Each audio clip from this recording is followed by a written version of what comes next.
Flight Sports TV, man. That's my dude. I rolls with him. You heard what the man said. It's Flight Sports TV.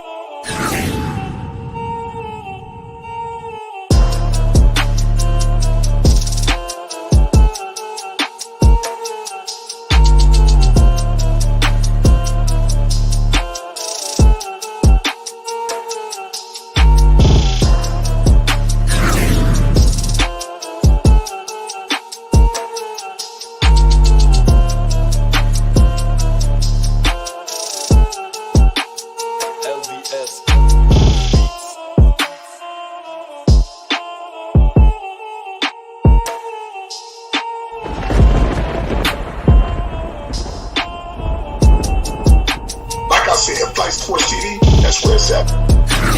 Flight Sports TV.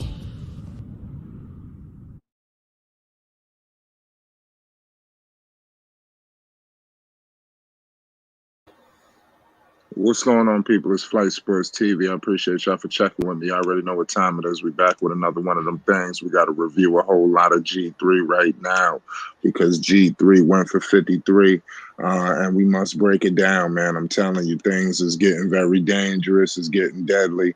I told y'all it won't be but a matter of time before Liangelo Ball is at his ultimate stop, which is the NBA, wherever that team may lie. But Liangelo is definitely putting his best foot forward. I mean, how could anybody see with the game yesterday, despite, you might look at the win-loss column, but just individually, Liangelo Ball is one of the better players every time he took the floor in the Drew League. Let's just put that into perspective early. Let's just put a stop to it now. Despite the points on either side, Liangelo Ball was definitely one of the better players. So we got to put that out there. One of the better players that's in this pool that they have right now, and we're gonna break everything down.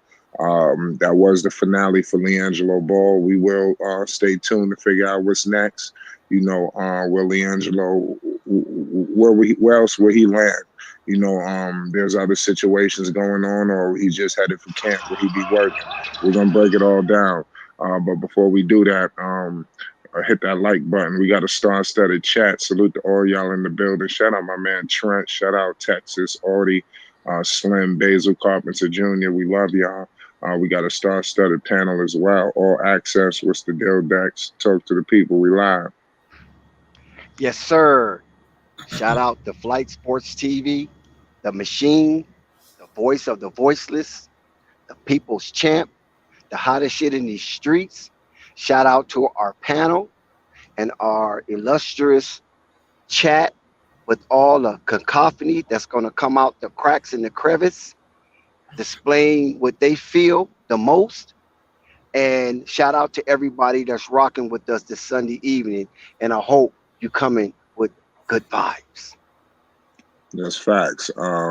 We got Raw Truth Media in the building. Salute to DJ. We appreciate you for stopping by and rocking with us. Pay the utmost homage. Shout out Fresh Prince, Trent, Rave Kingdom. What's the deal, Rave? Talk to the people, man. We live. Let's get it going. What's going on? You know what I'm saying? The notifications was flying in my forehead. Couldn't dodge it. Had to come on Flight Sports TV to talk about it, man. So glad to be here, man. Glad to talk to the people. So glad. What's up, chat? Salute to y'all. Love you all. Salute to the panel. You know what I'm saying? Bringing a night in and night out, man. We're the shit starters, man. We started this. You know what I'm saying? This at the end of the day, man. We got this shit popping, man. There's nothing like us, man. And we're gonna keep going no matter what happens. We're going to keep staying strong and keeping to our truth and keeping to our facts and our statistics. Even if you do come with the facts that you feel is right, hey, don't be surprised if a Dex or a Flight or a Rico or somebody tries to challenge it, because you know why? Because that's what we're here to do, to make sure the story is correct. Because there's a lot of guys that do come up here and try to say a story, and the story just does not add up. And then when we give them that information, it's not to hurt them. It's only for them to finally understand and realize and go, oh, that makes sense. So the connection does right because we educate that, we fix that, you know what I'm saying? And then they understand and they're not misconstrued. So, you know what I'm saying? So glad to see y'all, man. Just here to talk about it. What's good, y'all? That's facts. Ray, you seen the game? Oh man, yes. Trust me, I've seen the game, man. I'm just busy, but I saw the game for sure. It Right. was, What were some of your takeaways? Because I don't think we heard your take on anything. my take on it for me, it was just like do how many times do you have to say, okay, you know, when at one point we're gonna sit here and go, hold up, this kid could be the real deal. You know, 25 It could points, be. 25 points, people seen it. 30 points, people seen it. But come on now, that man just went out there and give you a 53 piece. Are you serious? And then come on, bro. He gave you a 3-piece combo with a large fry with a large drink. Nigga, and then gave you an ice cream sundae just to sell it up. Are you serious? 53 points? And that right there, bro. It sends shockwaves. It sends shockwaves to the people, and it not just hey NBA, I'm here. It's for everybody who keep just trying to put it down or just trying to deny it.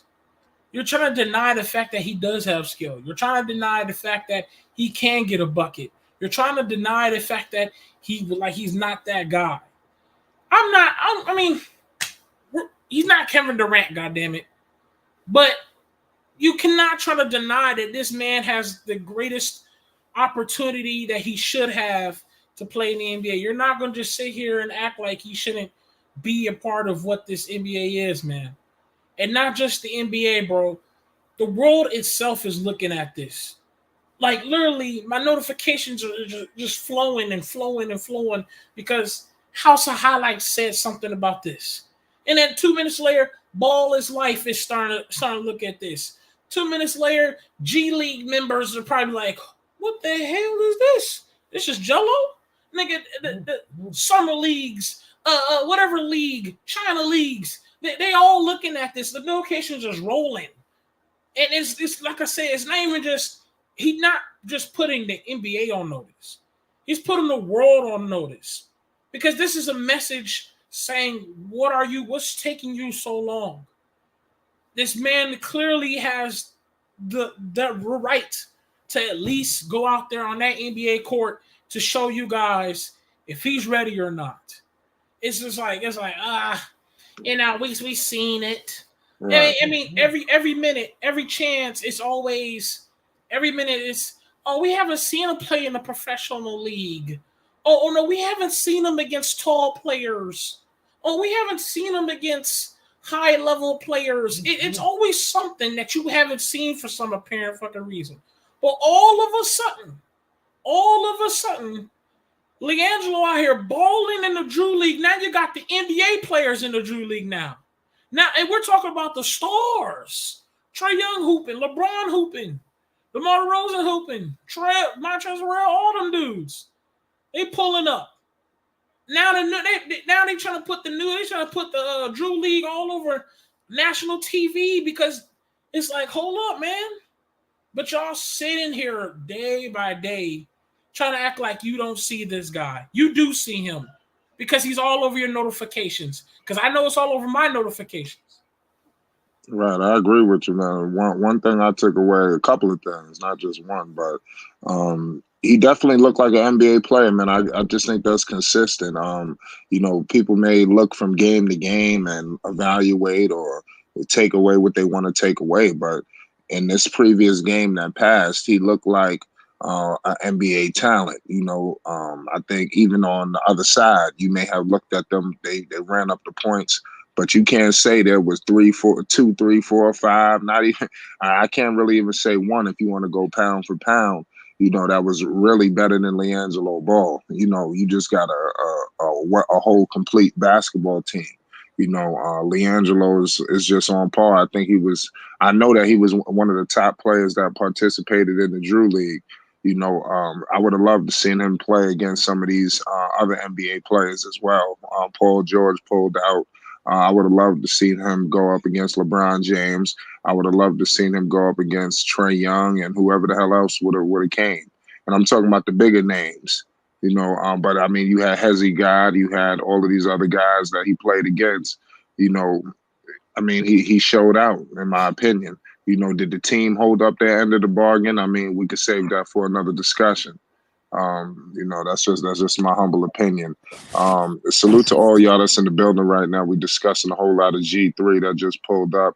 Liangelo Ball put up 53, pulled up on him, and did his thing in style, and now he got the sports world in a frenzy. We about to break everything down tonight. It's Flight Sports TV. Salute to everybody that's out there. Belize, what's good? Yo, what's good, Flight? Man, What's I good, can't my boy? call her. I can't Can't call her. call it. Man, this is historic stuff right here, boy. I ain't gonna lie to you. I haven't been watching the game, right? That's But right. Ray, you touched it, right? You couldn't deny it last night. The notifications was coming in like hotcakes. It was like, whoa, what's going on? So, and as soon as I see he scored 53, before I even looked at the highlights or anything, it just brought me back to that game. When he went, when he had the triple double. It was in 2018. It was that league when he went to help Melo in the, I think it was the JB. I don't want to say the wrong league, but he came in there. He scored 53 points. He had 10 rebounds, 10 assists. They won the chip, right? And that was the first thing that came to my mind. Like, I was like, yo, I remember when he scored 53. Yo, that's crazy. Then I started thinking, yo, LeBron had just scored 40-something. Isaiah Thomas just scored 40-something. I was like, and he topped all of those? Oh, man, like, now I got to go look at the highlights. Man, like you said, he looked like an NBA player out there. Like, he was hot. He was making the shots. He was doing more than just shooting. It was a little bit of everything out there. And then he had, like you said, 25 and a half. It was good to see. He was looking like a monster that Yeah, first half. he I'm was just looking gonna like a keep it man on a 100. I gotta mission. keep it 100. Yeah, I was like, yo, something happened. Did somebody piss him off before the game? and It you just know, sucks they don't have the pieces on the team really to go to war with some of these other teams, because I think Jello put the fire to some of these teams. You put them in a close game, where it's like less than 5 and there's like 5 minutes left. yeah, I he want to gonna go see for something it. like that. I want to put them in that situation. It's Ladies and gentlemen. unfortunate we don't have the pieces on the team to put them there. Okay, let me say this, ladies and gentlemen. This is for people who don't know. This is new news to you guys. If you've been a guy that's not so high on Jello, if you always had questions about Jello, if you didn't know the stuff about Jello, then this is new news to y'all. See, sometimes you chat get confused because you're like, okay, calm down. I don't know. I didn't. This is like, his first time? No, this ain't Jello's first time getting high points. We've been saying this for years, and y'all try to act like this is new narratives. We try to pour you guys through this. Y'all forget from the very beginning, we've been trying to tell you guys from the very beginning, and shout out to LeVar Ball. In the very beginning, if y'all remember, y'all used to just, oh my God, LeVar Ball, what you talking about? What you talking about? And LeVar Ball been saying about his three sons for the longest. He said, my sons is already ready for the NBA. I prepared my sons to play the defense that your team could want. I prepared my sons to go up the court faster than any other player because you won't expect it. I already trained my sons to go up and down hills, run laps around cities. And y'all sit there and act confused like this is new news to you guys. This isn't. We've been saying this years. So now that you see it now that you see it all over the news, now that you see it all over your notifications, it's new news to you guys. But we've been saying this for the longest. Jello dropped 70-something points. Okay, and overseas. Jello was a 30-point average score in high school. This is new news to you guys. The guys who did not believe in this. The guys who questioned this. The guys who said, What in the world are y'all talking about? And we've been saying this for the longest. Now it's a surprise to y'all because you're getting information and you're going, oh, this what it looks like, LeVar Ball, to be your own boss? This what it looks like to own your own shit? This what it looks like to go against the normal? Motherfuckers are going overseas now to ball and get drafted that way because of what the ball and the Ball family's doing, bro. Facts. But they won't say that out loud because they're so afraid. They're so afraid to admit on TV, yes, LeVar Ball is the reason why I went the overseas route to go to the NBA. Now players are going to the G League first, overseas first, because they're now not afraid to always go against Gamble the on norm. themselves. Gamble on themselves. This is a pride. Like I said, this is new news to you guys. Flight Sports TV been telling you guys for years. We've been sharing this BBB news to y'all for the longest. And now that it's happening, now it's, oh, wow. It's unfolding in their eyes. Now to you guys, is this true? Is this true or not? We've been saying this from the very beginning. This ain't new news. I was celebrating that Langelo did his thing, but guess what? I wasn't surprised because this was not his first time dropping a huge amount of points. The man is the sniper. They call him 8-ball for a reason. He's not. Listen, his brother's got similarities, but he ain't his brother. Go look at the film. The man doesn't crack under pressure. The man is not afraid to pull up in your face and say, how you doing and good night. This man been ready to play. LeVar Ball had them in each other in the backyard doing push-ups, sit-ups, pull-ups. They been prepared for this. But over and over, we got to keep proving to you guys. And I think Dex will probably share y'all more information about it. More and more old narratives is going to try to create something that you guys will believe and try to go against the Ball brothers. And we're trying to tell you, don't believe that bullshit hype. Don't believe that unnecessary bullshit. That is cap. We're trying to tell you the truth. These brothers, that man LeVar Ball said, what the hell? I had Lonzo Ball for years under my wing. He was never injured. Why the fuck I let you guys have him now he's injured? Y'all motherfuckers sat there, and I ain't talking about y'all chat. I've heard several people, y'all hyper mellow now. I've heard several times when they was talking about LaMelo's too young. He's too immature. He has an awkward jump shot. Is he really for the NBA? Can he grow up? And now, oh my God, he might be the top 5 point guard in the league. Oh, y'all funny now. But LeVar Ball and us sounded stupid when we told you that the man was about to be a top 5 point guard in the league. But we sounded stupid to like 5 years ago. We sounded dumb when we told you that Lonzo Ball can play both sides of the ball, give you a 3-ball, give you an assist, grab a rebound, and be that all-around player that any teammate would love to have. But we sounded stupid 3-4 years ago when we said that Liangelo, LaMelo, Lonzo could change the game if you just let them be on the same team. And you cannot deny it because you already see it by themselves.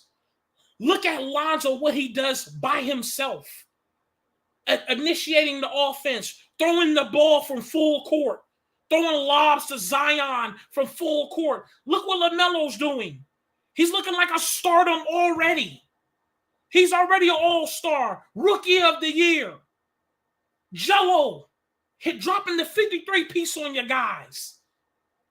But y'all want to sound, we sound stupid 2 years ago when we told you that if you just put them on a team, you will see the most fastest, the most execution you will never seen before. And then guess what? When it does finally happen, when it does finally have all 3 brothers on the same team, y'all are going to sit there and act like this is new news. Because it's not. We've been telling you this for a long time.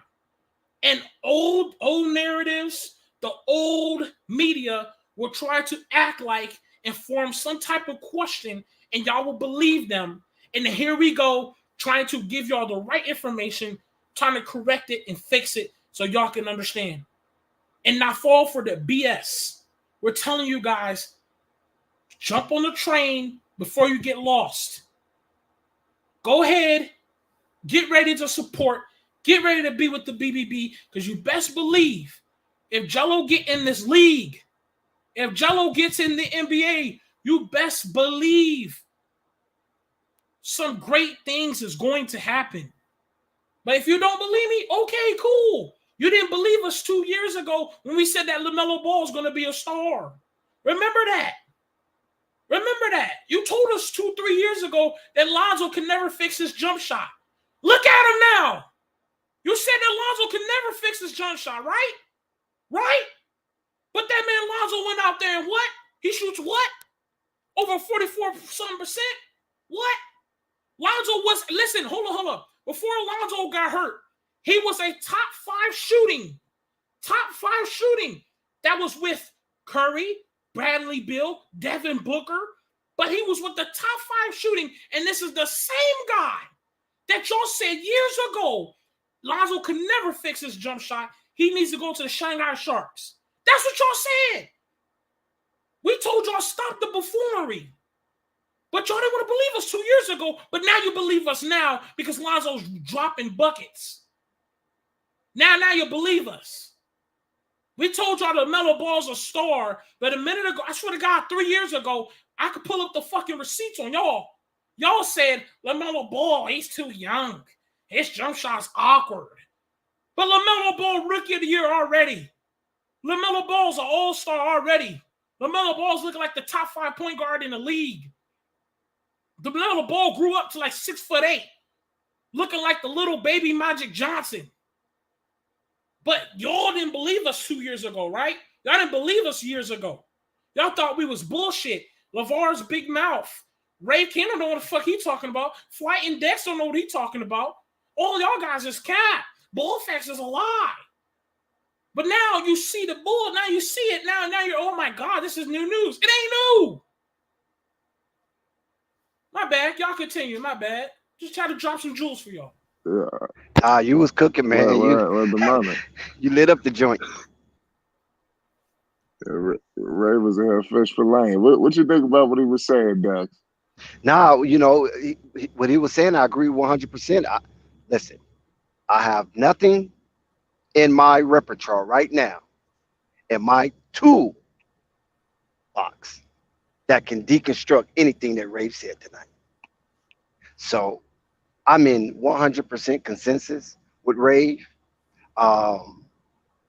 You got to understand that now this triangulation of old media brainwashing and then inputting these inserts into social media categories, and one of the main ones is YouTube, so they can be the octopus that they are. The old media I'm talking about old media. Octopus got tentacles, right? And they spread her out and do their thing. And YouTube is an avenue where one of their tentacles is being dangling, and and they constantly spitting out these clones, these old media clones, constantly spitting them out.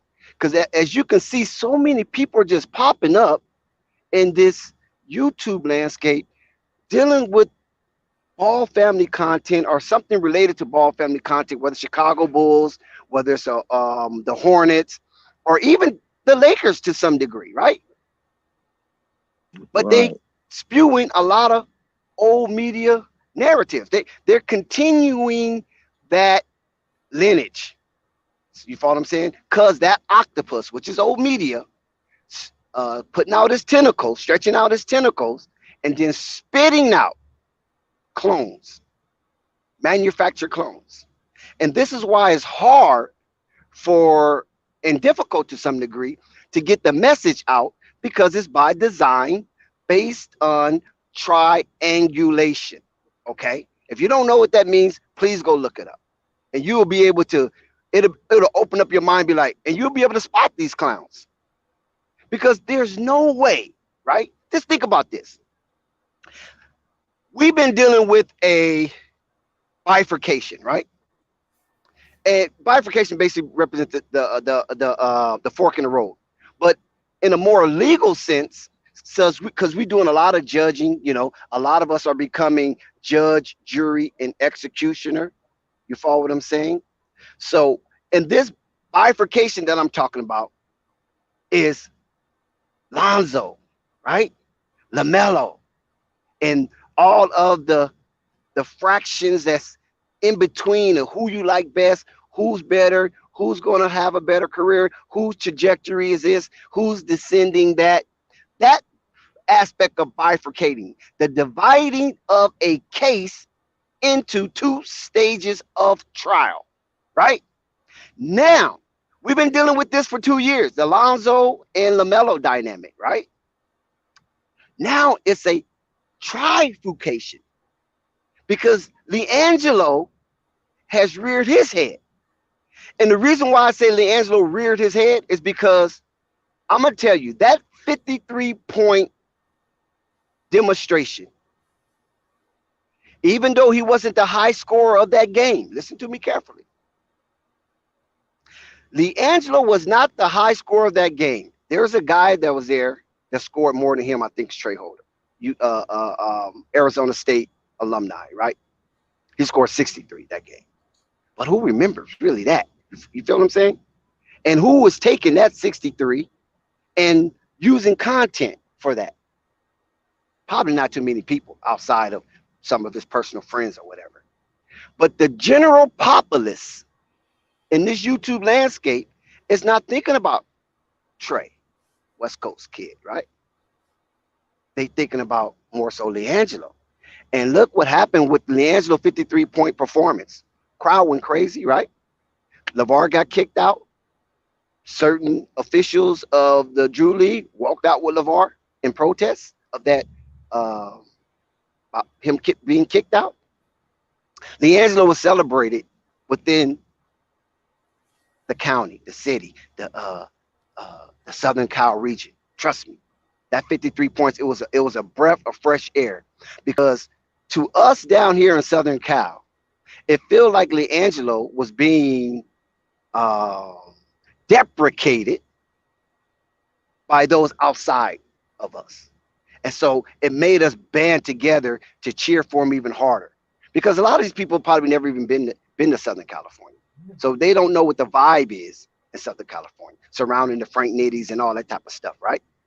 So as a band of brothers, we banded together to put a hedge of fire around Liangelo until he have his breakout game. I'm talking about Southern California cats, and even some Northern California cats that came down and was rocking with the Drew League, right? There's a lot of murmur about people trying to trump on Liangelo, but we ain't. We already know what he can do. Like Rafe said, we know what he can do. We seen it to some degree, and we read about it in an degree about Liangelo's dynamics in basketball.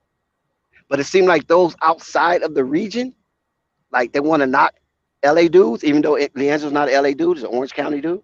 You follow what I'm saying? Want to knock these type of dudes for some reason, and they, in the backwoods somewhere living in the bayous, probably barely scraping a meal.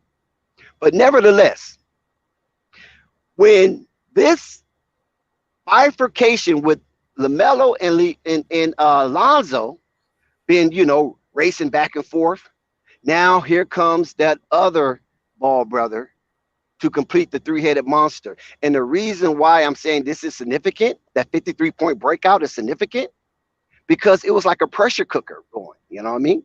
If you have a pressure cooker, and it looks like some steam just was like, oh my God, finally the kid showed that he can, hit that 40 or north of 40. 50 was just outstanding. Even though there was another guy that outscored Liangelo. Ain't that something? And nobody's really talking about that guy. When they announced that Trey, Arizona State alumni, because some people don't even know where he played at, Arizona State alumni, West Coast kid, when it was announced he scored 63, some Liangelo naysayers automatically accepted that 63. But when Liangelo 53 points was announced, oh, they want to go back and fact check. Oh, they want to go back and check every bucket. Oh, they want to do a review. What? But you got a guy that scores 63 points. That might be the most in the Drew League history. Wouldn't that be some outstanding content than wasting your time on lowly Liangelo, according to you, that this guy's not good enough, he won't make it, he just doesn't have it? Why would you not put out the content on the guy who scored 63 and is in college and somewhere in the G League? Think about that. Now, you understand where I'm coming from with this octopus, old media, and the tentacles that's in the YouTube landscape. Instead of celebrating that guy, they want to down Liangelo. How pitiful is that? Let's think about that. How pitiful is that? But we got a bulletproof love for Liangelo. We got a bulletproof love for LaMelo. We got a bulletproof love for Lonzo. We got a bulletproof love for the BBB as in its totality, based on they are rocking outside the box, within the box. How difficult is that, to rock outside the box, within the box?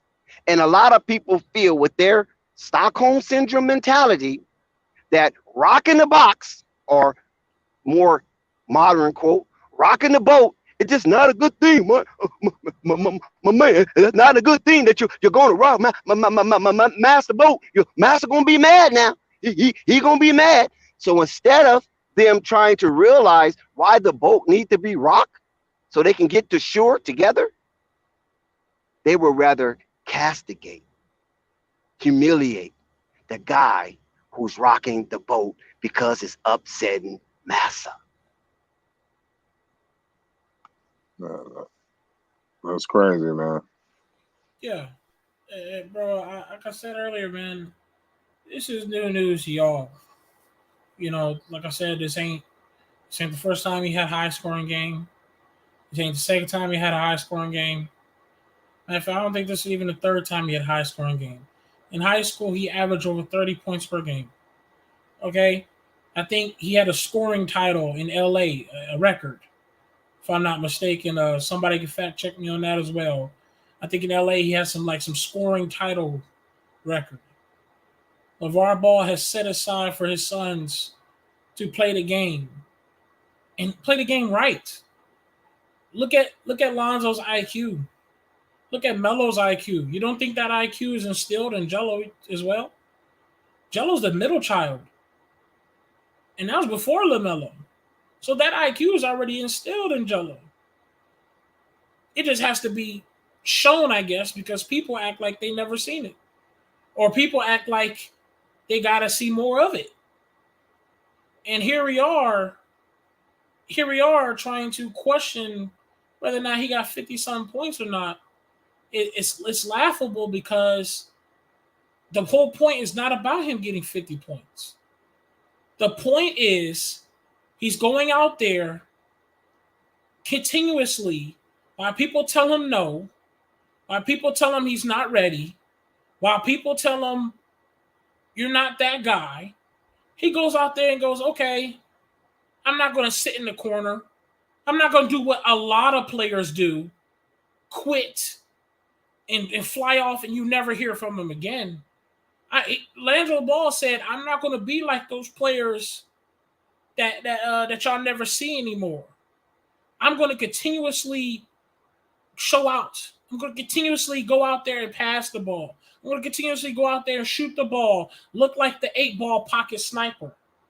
I'm going to continue to go out there and win and do what I got to do. Langelo Ball losing tons of weight. Langelo Ball coming out with a video of him doing push-ups in his living room. Y'all were so worried about the 50 points. It's not about that. Y'all in this world that's so against Jello, even our chat that's sometimes against it, It's like you're so stuck on the 53. We're not stuck on the 53. I'm not. When I heard about it, it wasn't that much of a surprise. It's not about the 53. It's about here he is, a player who clearly that was going through all the stuff that he goes through. Tons of players would have gave up. Think about all the times y'all told Liangelo Ball no. You know how many players would have said, you know what, I'm done. I'm not doing this no more. Maybe it's not for me. Maybe I should give up. But continuously, we keep seeing this guy in front of your news. Jello's right in front of your Ball is Life.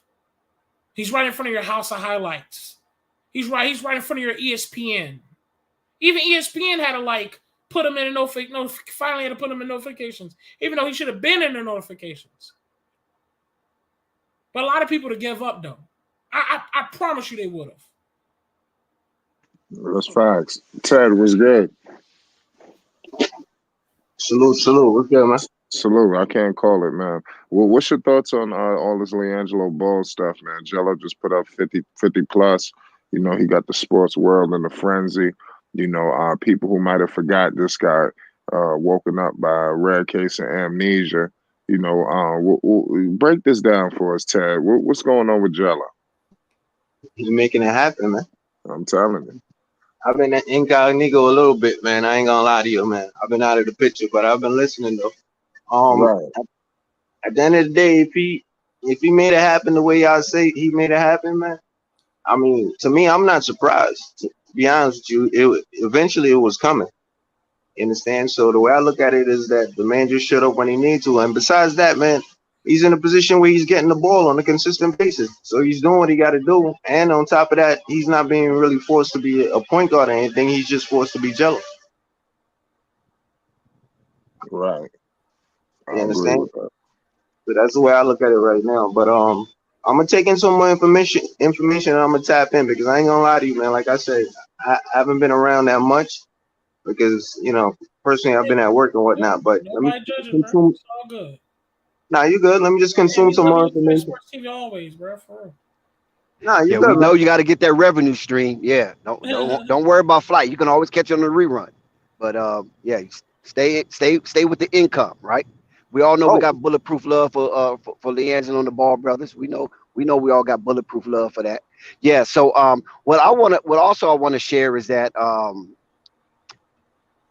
Trey Holder's is a good player. I mean, you know what I'm saying?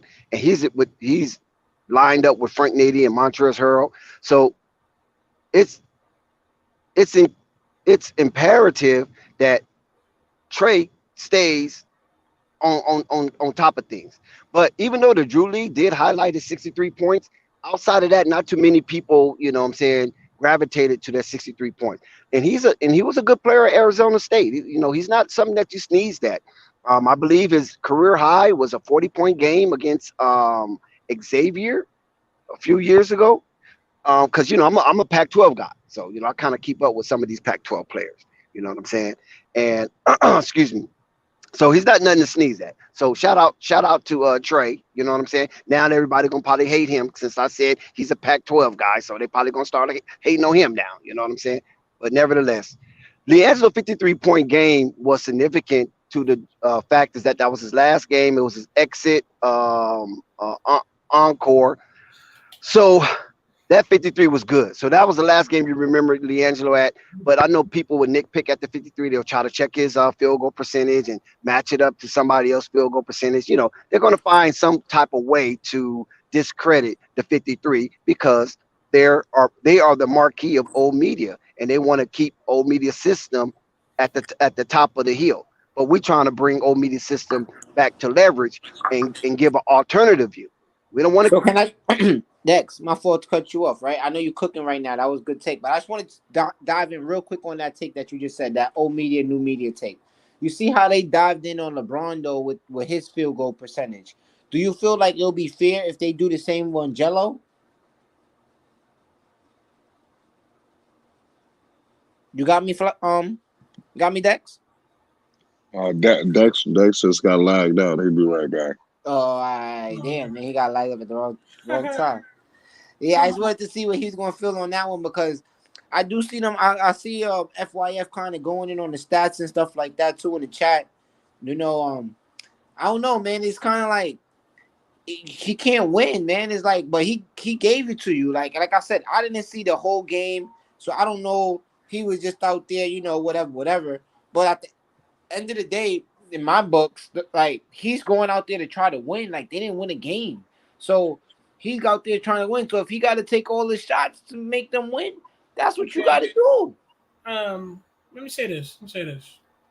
Because I was not notified, and I didn't know FIF was here. Shout out to FIF. Salute to FIF. I guess the chat. I'm looking at chat now, and they talk a lot about FIF. So I don't know what's going on, but I will say this: chat. We're not saying Jello is LeBron. We're not saying Jello is Kevin Durant. God damn it, we're not even saying Jello is fucking Jimmy Butler or some shit. All we're saying is look at Lonzo. Look at LaMelo. Those two, just them two alone, have something that LeVar Ball has instilled in them to be great in the NBA. Or not be great, or to provide some type of skill set. There you go, right on time. That allows them to do what they do and how they perform on the court. Right. And for me, you don't think Jello has that? Maybe it's not some crazy passing that Zoe does. Maybe it's not that crazy flashiness that Melo has. But maybe it could be that what his nickname is for. That sniper. The 8-ball pin. Or it could be something else. It could be the Jello effect. He could just get the bucket. We're not saying it to make things up. We're saying get this man out there because clearly you're not about to tell me Matt Thomas should be out there instead of Jello. Matt Thomas was a waste of time on the Bulls. Skanowski, I was on the Pelicans. Ray, you trying to get Jello to the Bulls so bad. Just hook a toe up to him and get in your truck and tow his ass down to Chicago. For crying out loud. I want to ask another question a little bit off the Jello topic and going into the LaMelo topic just a little bit because I've seen this thing and everybody is getting on me on it on YouTube and on Instagram and stuff because I was like getting on Perk about his top 5, right? He said the top 5 under 25 and they didn't include LaMelo. And for me, right, I get it. Like the Tatum, and the Tatum that they mentioned, the Trae Young, who else was John Morant and Luka or whatever, right? I get all of that, right? But my thing is that Tatum is 24. Like he's at another like algorithm, like you know what I'm trying to say? Because if you ask this question in another 3 years, right? LaMelo will still be under 25. And then who are we talking about then? So if that's going to be the case, if we already know in another couple years he's going to be surpass all these other guys, right? How y'all forget to mention him now and he's at 20? So stuff like that to me just be crazy. And I only bring that up just to say, like, back how you were saying on the Jello thing, is like he's not to say he's a role player because I think he's more than a role player, but with the stats that you see from him now and with the little minutes you see from him now, he's a solid role player at minimum. And that's where, you know, I feel like they need to get it together, man, because we watching these 53 points. We seen all the fan craziness. Like, they got to get it together. Like, I don't know what's going on in Charlotte. It's confusing. Yeah, well, we know that Liangelo is locked into Greensboro as right now. That's his floor. That's not his ceiling. So please don't take No, it I as get I'm that saying part. that, yeah, that's the ceiling. But right now he's locked into Greensboro. We'll see what happens. Anything can change from today till training camp or whatever. You follow what I'm saying? So at least he have somewhere to go. He's not just dangling out there looking for a home. He do have somewhere to go. We know that Greensboro hasn't been real kind to him and things of that nature, but still, You what I think his wanted to minutes share, increased? Do you think his minutes increased this I season? think so. Yeah, this year. Yeah, I think so. Yeah, this year his minutes Me will increase. too. Now, listen, Belize, check this out. What's up? Shout out to Kyler Murray. Oh, let's give Kyler Murray a shout out. You know, it's his birthday today. Wait a He minute. had Right? one of the Leo yeah. gang, Leo gang. Wait. Pause. My birthday on Wednesday. Hold on. Just saying. Now I gotta ask, why y'all think his minutes gonna increase? Oh, with Greensboro, Yeah. because he is a Accountability. second year. No, not necessarily My accountability, but bad. he's a second year player there, so he have some type of what you call that? Damn, I'm stuck on that. What you call Stability that or with something. longevity? He have a Okay. slight longevity more than some of the players that just came to the Charlotte's Greensboro. What I keep saying Charlotte, Greensboro Swarm G League team. So by him being 1 year more of a veteran on that team, that would get him some more ticks out on the court. Now, how many ticks? I don't know. You know, I'm not the coach over there. That's Coach Camp. That's his responsibility. But all I can say is that some of those players that played last year going to be moved up to Charlotte active roster. You Scotty know what I'm Lewis saying? being one, which is crazy to me. So that means that Jello, you know, being a second tenure man for the Greensboro Swarm, it basically warrants him to have more ticks and things of that nature. But what I really wanted to say was shout out to Kyler Murray, right? His birthday. And the Dodgers, baby. Yes, we swept, Police. We swept the Padres. So you cats down there in San Diego County, bye-bye. Big Blue is on the rise again. Bye-bye. We swept those Padres. And listen, I don't even know why they call you Padres because you ain't a father of nothing. You never won a World Series. Okay. Wow, that was personal. I digress. Yeah, I digress. Yo, But Yo, I what's right up, y'all? got two. right next to Kyler Murray, right? Because Rock Nation highlighted Kyler Murray and they highlight a lot of their athletes that they have under their clients, you know, as a client. You have Liangelo Ball in this 53 points. And this probably the first time they put up Liangelo Ball in a long time. That's why I say that it has some type of significance and it has some type of draws to it. You follow what I'm saying? It's just not empty panties. It got some draws to it. And the draws might have a drawstring because it could get loose, but they pulled the drawstrings, tighten up the draws. They highlighted Liangelo via our boy Fred take and his information based on the Drew League. So that right there, I'll say that's significant, being on the Rock Nation page, official page, the blue check page, right next to Kyler Murray. And that's dope. Shout out to Kyler Murray. You know, like I said, Leo gang. I want to give an early shout out to the birthday boy John Morant on Wednesday. You know, big shout out to my boy LaMelo next week on his 21st birthday. You know, just throwing those Leo gangs out there. Hey, yo, question. It's good. Hey, What that's my boy. What up, bro? what's shaking, man? Nick in the house. Who's Yes, that? sir. Talent? Yeah. I'm taking it in from work, man. I'm in a sitting position, so I'm taking advantage. Quick question though. First question: did they win? And second question is, what was the shooting percentage? I didn't read it. I didn't read the shooting percentage. The percentage wasn't out yet. I don't think. And I think they lost. And They haven't. You talking about the BBB team, right? Yeah. Oh, they haven't won a game all Drew League season. Yeah. And the So the they season's over, over. right? Yeah, The they season's over. over. No more For games, them, right? for them, it's over, but not All for right. the Drew League. For them, All it's right. over. It's a wrap. So, and that's even a way to go out. 53 on the way out. And like I That's what said, I said. and Yeah, you see what I said finale. earlier?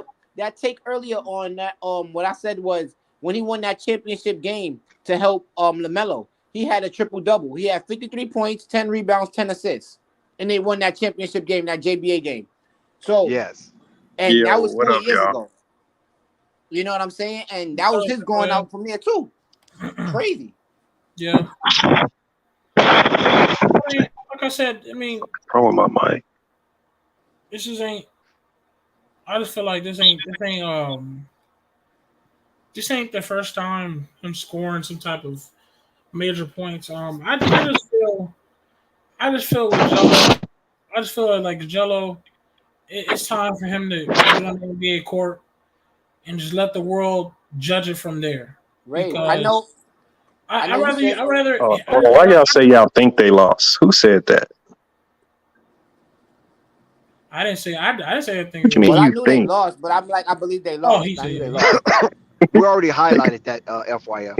No, the We already brother asked. He said, "Did they over. win or lose?" He said, "I think they lost." No. I highlighted that they offered. They did not win. I don't know what part are you listening to. No, I was Okay? just talking. So It make sure wasn't to both of you, your Dex, ears are clear. because you didn't respond. It No, was somebody because I else know who how you get responded. down, though. I just Hey, know how but you look, get let me down, say bro. one thing. I want to say one thing because my phone about to die. Let me get up out of here. All Whenever right. somebody in here was saying something about FYF is going in on those stats, I'm not going in on no stats. I That was don't. me. All I did, anything that I post or say, I stand on it. And if you want to contest it, you can always pull up where I am, and you can try your best to try to contest it. We're not gonna do that over here right now. I just want to say I stand on everything I say, and I'm not going in on nobody's stats. Because if anybody who knows FYF, on my channel, I parade winners. I make videos about guys that win, and I never support or get behind guys that put up big numbers and continuously lose. So in this particular situation right here, I'm going to stay consistent in what I always do, which is be critical of guys who love to put up big numbers but consistently lose, which is what Jello has done. That's just consistently what I do. Now, if you guys over here want to celebrate and do these things for Jello, I'm fine with that. I come over here to listen. But again, don't expect me, or don't keep shouting out FYF, saying FYF this and FYF that if you ain't willing to pull up to my channel and speak to me directly and have a debate, if you got the balls to do so, which I nobody pull up over on here your has done channel. so ever. I never So pulled up again, a live. when I y'all pulled up say in your chat. FYF I pulled Sports, up in your Hold when on, chat. y'all please. Hold on. just randomly just recklessly say FYF Sports, you say it with a level of respect, especially if you're too scared to pull up on my channel. Period. That's all I got to say about it. I stand on everything I say. I got facts to back everything I say. If you ain't willing to pull up on me and check me on it, then shut the hell up saying FYF. That's all I'm asking you. Don't say FYF if you ain't got the balls to pull up on me and contest anything I say. Okay, hold on, you Ray, guys. Hold on. Dex, Hey, anybody on everybody, this hold panel. up. Hold on, you Ain't guys. no hold Hold up. on. I'm just saying that because a lot of people throwing around the name FYF like it's a joke, like it ain't got no credibility, and you ain't never came over there and actually Just said a turn word. down, Ray. Turn down. But He don't got to FYF. turn down. He can do what he do, but just come over to No, FYF and have that I'm same just energy. listen. FYF, stop it. Cause No, he stop just have that playing the same tough energy. guy, So Ray. I'm just checking Stop. everybody on here who FYF, want to keep please stop playing the shouting tough guy, FYF. bro. Man, you make sure I'm you can tired. pull up on Listen, me and say those things on my all these platform, internet which warriors. you I mean, can. that's That cool ain't too. no internet warrior. Clearly mad But in I'm the saying, That ain't no hold on one internet second, warrior. Ray. I'm Let not me clearly address it. mad at nothing. I'm not Let clearly me mad at address it. nothing. I'm mad FYF, at who people said who want to that? say. You're bringing that I'm energy mad from at the people chat who to want the to say. panel. I'm mad at people Ray, who want we're to not say. hiding this. Ray, please. I'm mad at people Don't. who want to say FYF like Who I ain't said got a it, level of FYF? credibility. I Who did. said I it? did. I wanted to respond, but So, like I he kept, said, if you I can't was talk to me being directly, isolated. shut the hell up saying FYF. Because you ain't none of y'all ever pulled up on my channel to contest me on any fact. Period. Like I said, you can't. So, like I If said, you know shut the who hell up said saying it, say their FYF for the name. Who randoms. said their If name? you I said ain't it. It's flight, Louis. if you not Fresh flight or Prince. Dex, It's don't Fresh say Prince. It's FYF Fresh. I said like you FYF know when I me. came in the If you channel. not I flight said or it when Dex, I was don't on my mention channel. me because y'all don't really got no credibility with me because y'all won't pull up and have no conversation with me. I That's just all I'm wanted to saying. say I Okay. personally subscribe to For FYF one, I channel. can't pull up. Listen, Personally we pull I up can in your all never chat. sing bring. at the I'm just same I time, saying. but we never bring can't up talk your at the name. same time. And only to hit dog on how. So let's go one at a time, Yo, fellas. Ray, FYF one made a second, Ray. One declaration. second. Yeah, One go ahead, second, Ray. Felice. Let me just say this part. FYF, all respects to your channel on all salutes. So everything that I've subscribed to the channel, I'll pull up in your chat. I debate with you in your chat. I never went on no live stream and on your channel to debate with you on a live. But I'm all for that. Like I duck no Right. smoke Well, when it I'll comes have a to live those specifically type of for stuff. people like you But I'm tomorrow. just saying. Since But you I'm say just you saying. so bold and bad to pull up, I'm gonna make a live just for people like you tomorrow, and we'll see who really got the balls to pull up and actually have that conversation on a platform that I control, where you can't lie and finesse, and where I got control of the facts. Nah, So pull I up if you got you. want. Like yeah, Like I I'm all said, I for it. embarrass people like you who like I to love say this my stuff. name and try to act like I have no level of credibility. When I say stat get lines, it. y'all act like I just make this shit up out the blue. Y'all act like I ain't got a screenshot of the game box score. Come on, man. Shut the hell up. If you want to say I'm lying, pull up over there and say I'm lying so I can embarrass you. And I can make a ton of videos spoofing you for coming over there looking crazy. Hey, I'm all for it. I'm all for Okay, it. well then, like I said, pull up tomorrow. Well, Because if y'all want to see the facts, pull up tomorrow then. And then we'll see who a actually guy pull got up. work. A guy got work No, tomorrow. I don't want to hear none of the extra shit. That's just Pull what up. it is. Just like I That's what said, it because I'm is. about to hop off here. You You either pull you up guys can or always shut the hell up. Like I said, the only DM people each that other. If you want the to only plan it, people we I can really plan it. respect But I'm is just Dex saying, and if you Flight. can't just Anybody say else you want mentioning tomorrow FYF, night, y'all can go kick rocks. Unsubscribe, do what you got to do. yeah, okay. Like I I'm said, if gonna you be ain't there. willing I'm to just pull saying. up and have no conversation, quit All right. saying FYF this and that. Because If you I want say things with I won't facts mention your behind it. name again. if you want to get at Until we can have FYF, our lives, I won't DM mention him. your name. Listen, hold No on, guys. problem.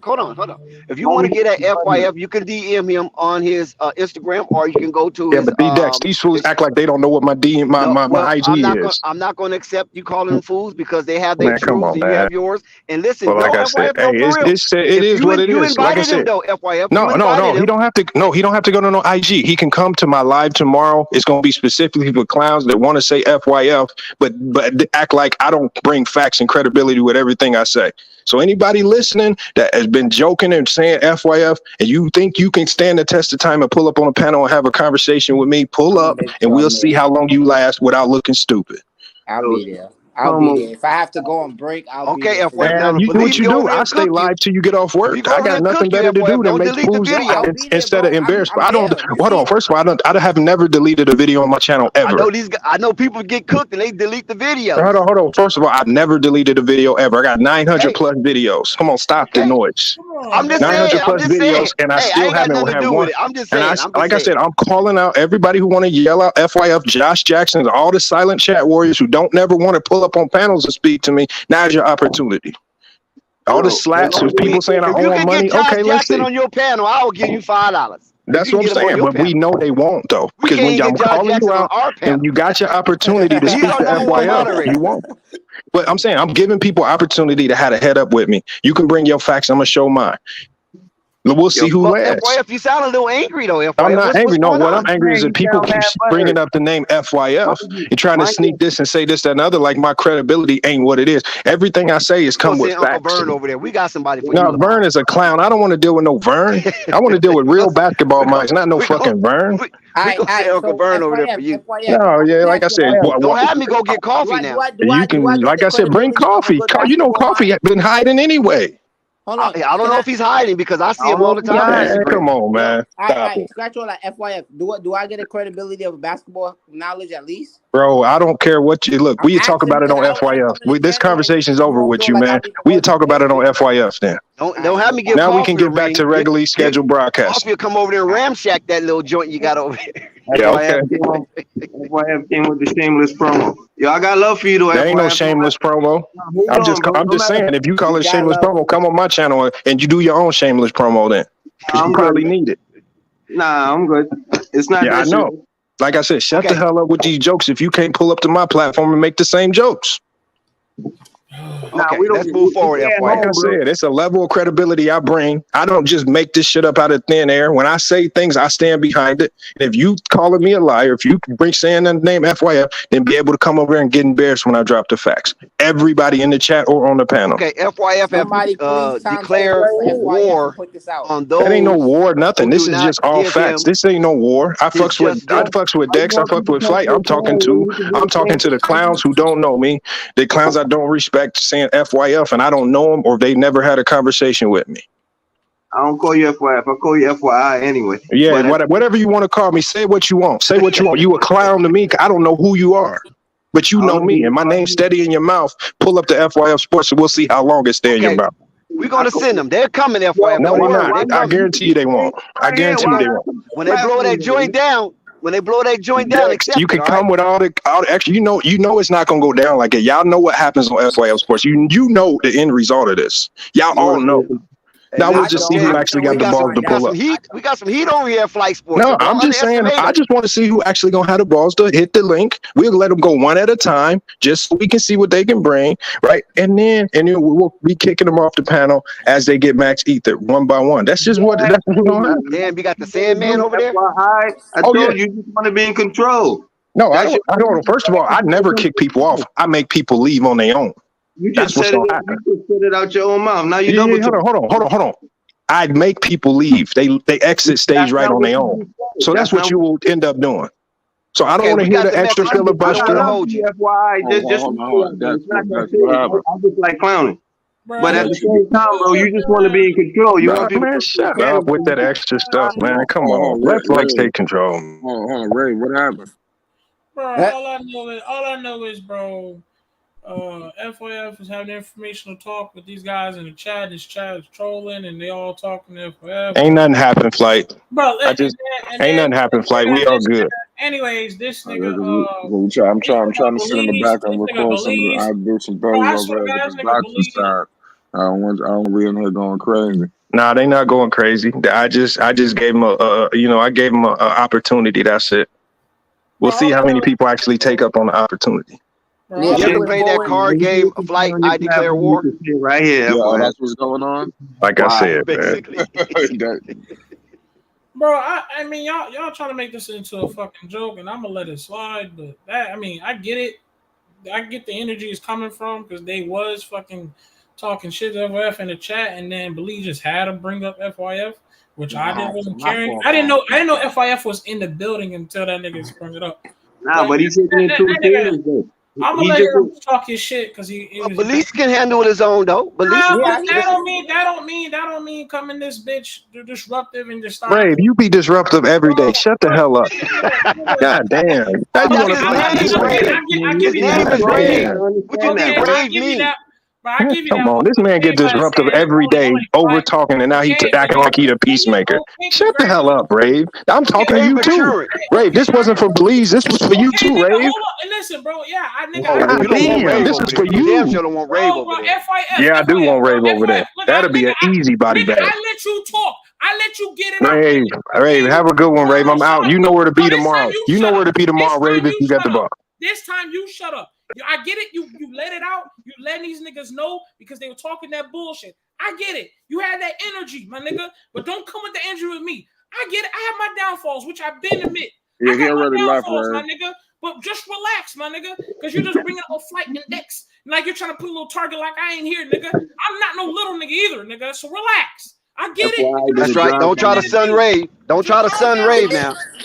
Rave will come down there and kick the doors down. Calm down, bro. Don't try to sun rave.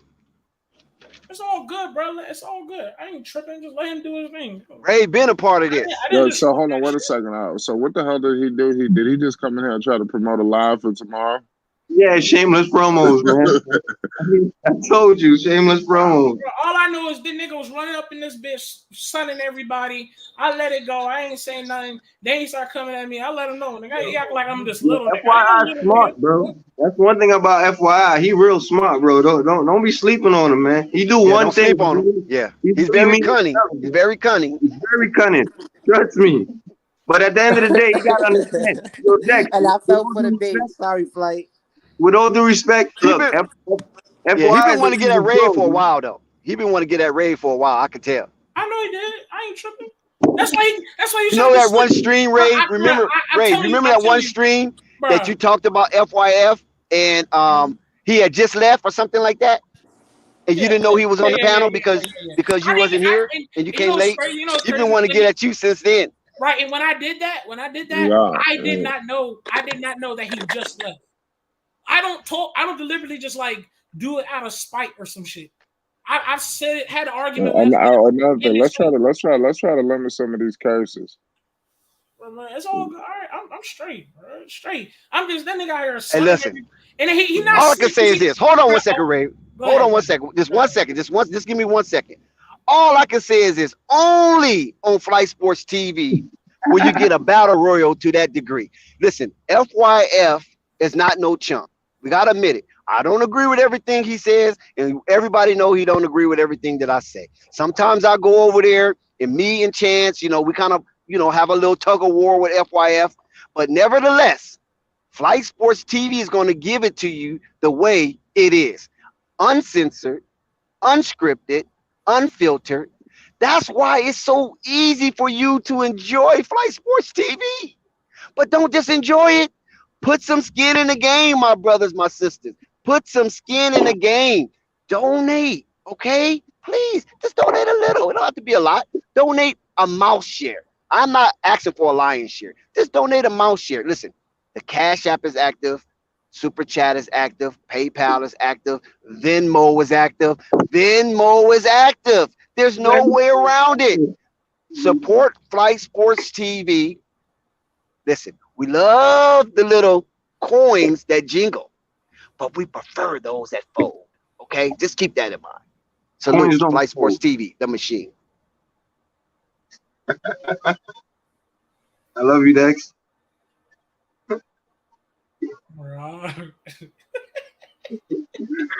Yeah, Purple Baby, what's good? Hello. What's going on with Jello? What they was talking about? I don't know.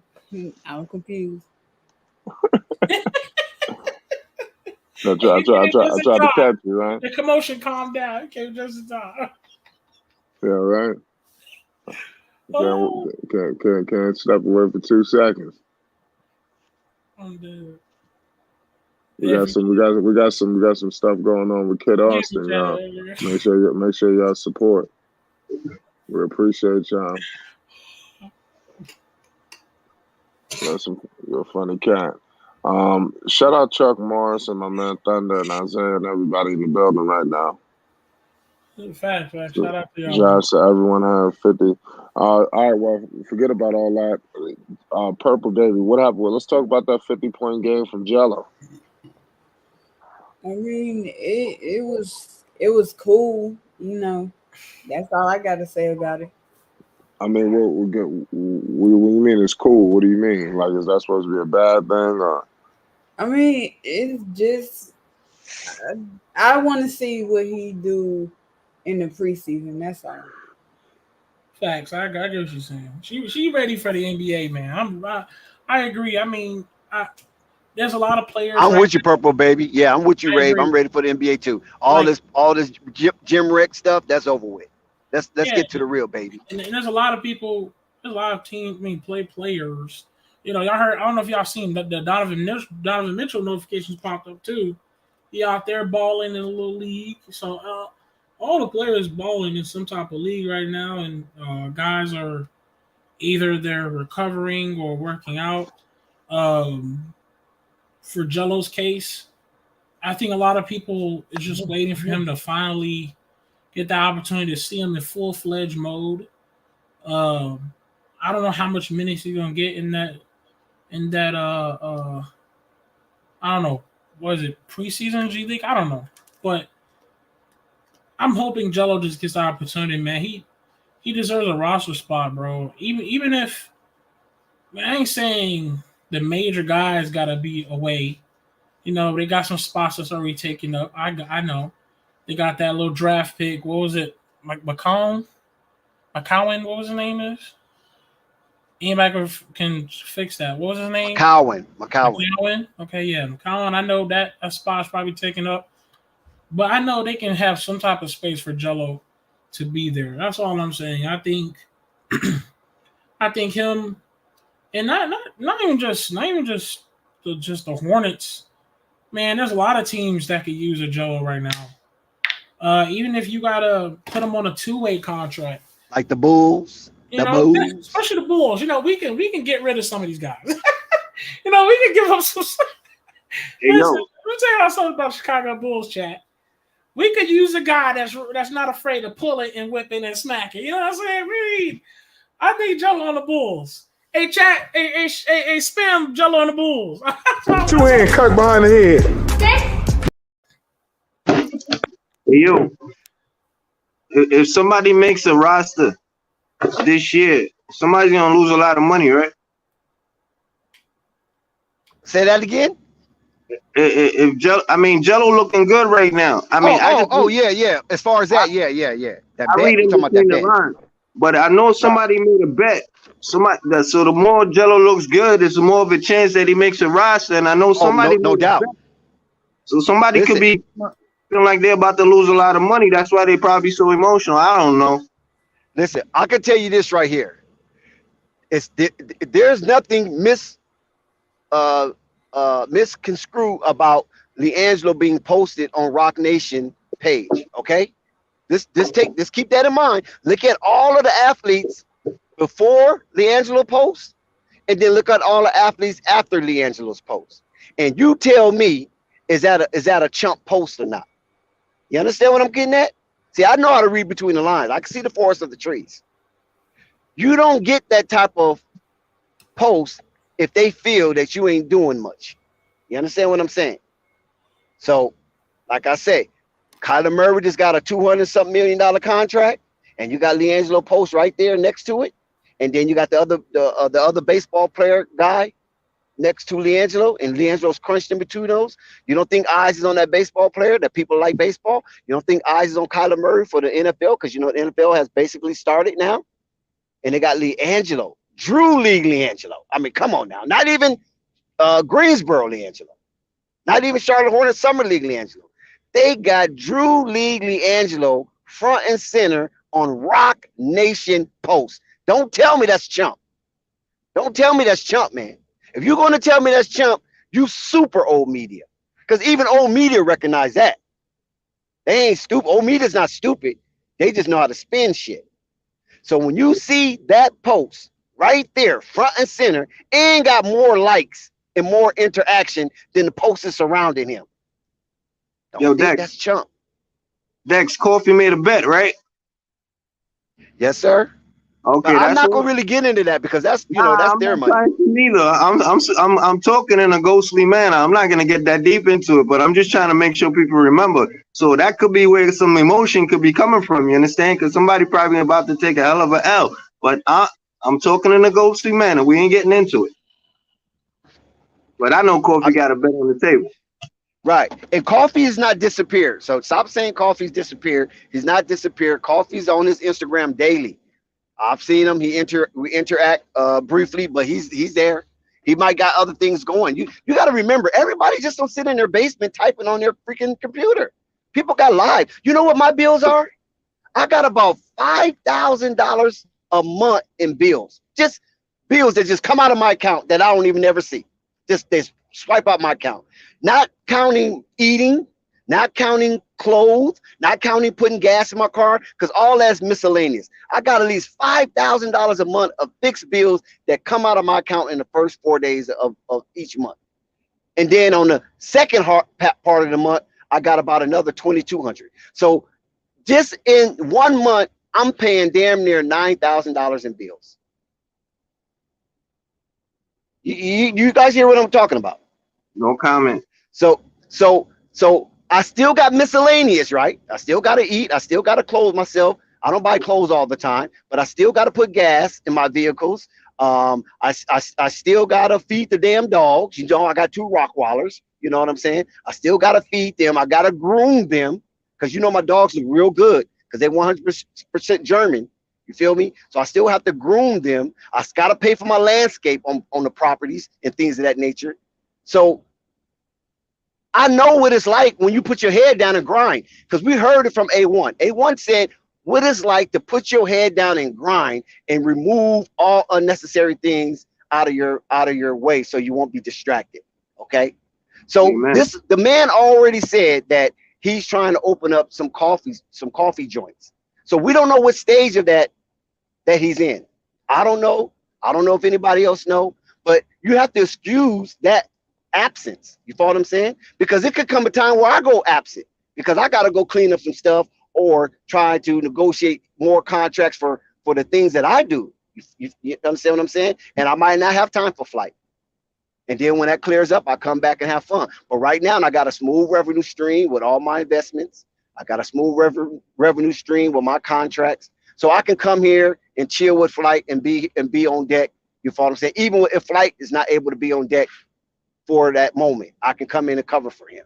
You understand what I'm saying? So I thank God for that. I thank the Most High for that, because all that can change in an instant.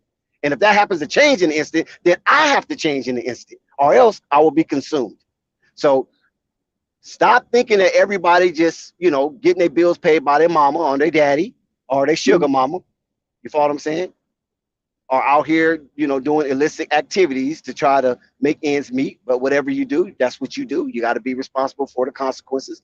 So listen, I ain't knocking nobody hustle. I'm like Jay-Z. I don't knock the hustle. But as long as you ain't hurting nobody, you still have to eat. This is America. This is a capitalist society. It's a democracy. So says on the label. And you have to eat, man. Money is king, right? Money makes the world go around in the United States. So you got to get out there and get it. You can't just sit around and just thinking that Flight Sports TV is going to pay your way. So we understand when people take breaks. We understand when Rico is out, working his hours. We understand what Triple B out working his hours. We understand what A1 doing, working his hours. Sometimes you have to understand me, Rave, and a lot of other people that come here and maybe go missing a couple of days because shit have to be done, man. And we are grown men. You follow what I'm saying? We ain't sucking on mommy mammary gland for nutrients. We got to go out here and get our own nutrients out here in this field. So shout out to everybody that's out there on that grind, man. And we at Flight Sports TV, we appreciate that. That's why we just asked for a few coins back. That's all. You know what I'm saying? Just give us a few coins back, man. Not much, but just give us a few coins back. That's all we saying. Salute to you, Deck.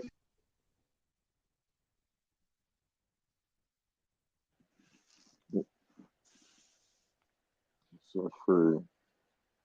It says Quan. Shout out Quan G's. Shit is crazy, man.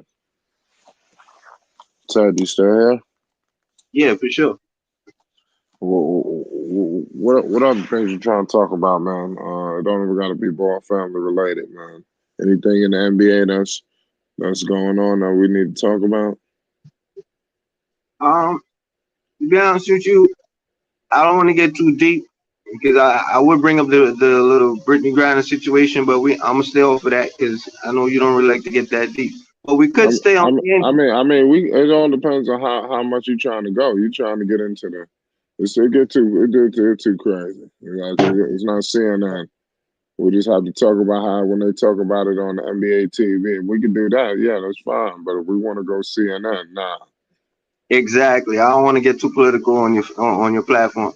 Well, we can stick with Liangelo because I still got a few more questions about the situation. I mean, I want to know. Shout out. Hold on a second. Shout out Ali Payne. We appreciate your support as Flight Sports TV. Yeah, I want to know how y'all feel like in terms of the consistency in his numbers right now, because right now he's putting up consistent double figures. Do y'all think that's going to continue? Yeah, hell yeah. You talking about Liangelo? Yes, sir. Yeah, why not?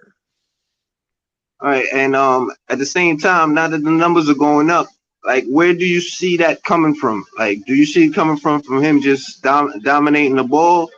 Do you see it like in terms of him just saying, you know what, I'm going for the gusto, or do you still see him doing it on, or do you see him doing it under the context of what his father wanted? You know, playing that little point guard situation. Like, what do you feel like he eliminated or added in order to be doing what he's doing right now? That's tough. I mean, I don't know. I don't know if I'm not sure. I just know that I think with LeVar Ball putting him at just switching his position, putting him on different spots, I think that helped. You know, I'm not sure what he may have taken away. That's pretty tough. Nah, the reason why I asked is because no knock on him, but when the league first started, he wasn't really doing it in that form. But from what I see now, is like I feel, this is just my opinion to my own question. I just feel like he's basically going back to his old game. Like he's just being himself. It's like I'm not trying, You understand? I'm just going out there and play. Yeah, you're right. That's exactly what's happening. He said that in the interview with our boy Fredro. You know what I'm saying? You know, he just back being himself and not trying to, play the point guard role. But like I said, the point guard role to me was more of a mental aspect than a physical aspect. Because when you play point guard, you got to be quick thinking, quick moving right down to the modern day time on that parquet floor. So he got an opportunity to see how point guards view. You follow what I'm saying? Right. And how they have to precisely strategize on getting an execution each play. So I said it that way because that's basically the point guard is the extension of the coach and the QB out there on the coach, right? He's a quarterback or he's the back catcher in other forms of sports. So when you have to be a point guard, because I played point guard, I wasn't good, so I'm not saying I was good, but I played. And so I'm going to use my ragged example for instance. You know what I mean? Actually, I kind of sucked at point guard, to be honest with you. Because you got crossings, you got plays, you got to call, you got to anticipate, you got to be preemptive, you got to know how to pace the game, you got to know how to attack and to retreat. You got to be able to see who's hot and who's not really into the game, and then you got to try to manipulate them in a way where they can be a part of the game somehow, some way, by getting them an easy bucket or a slam dunk or something to that nature. So with Liangelo de facto playing point guard, those formulations and equations came into his head, whether he liked it or not, whether he realized it or not. But I just think it was the genius of LeVar Ball to actually implement him, even though he didn't look that well at it, implement him just from the mental standpoint, just from the neurals that he has to pay attention to all of the nuances of basketball. And like I said, when I played point guard, I wasn't that good at it, had turnovers and things of that nature. But when they moved me from point guard to more of a shooting guard, because I'm sorry, Doug. Shout out my man Jonathan with your support, man. We appreciate all y'all support, Flight Sports TV, man. We love y'all. Yes, shout out to you, my brother. What happened was, I had a lot of turnovers because I'm a fast runner. You follow what I'm saying? And I didn't know how to pace myself. Even with my layups, I ran damn near 100 miles an hour, even to make a layup, because I was trying to compensate for my lack of height. But I can jump high, but I'm not tall. I'm only 5'8". So I had to run fast and try to beat the defender to the angle in order to try to lay the ball up and things of that nature. So I wasn't a really good point guard. So they have to move me from that. But I came to respect who the point guard was. You feel me? Because I knew what I had to do and how much of a burden it was to get everybody involved somehow, some way. Even on defense. You know what I'm saying? Trying to put people in the right position, calling out the defensive plays and things of that nature. And you have to think more than yourself.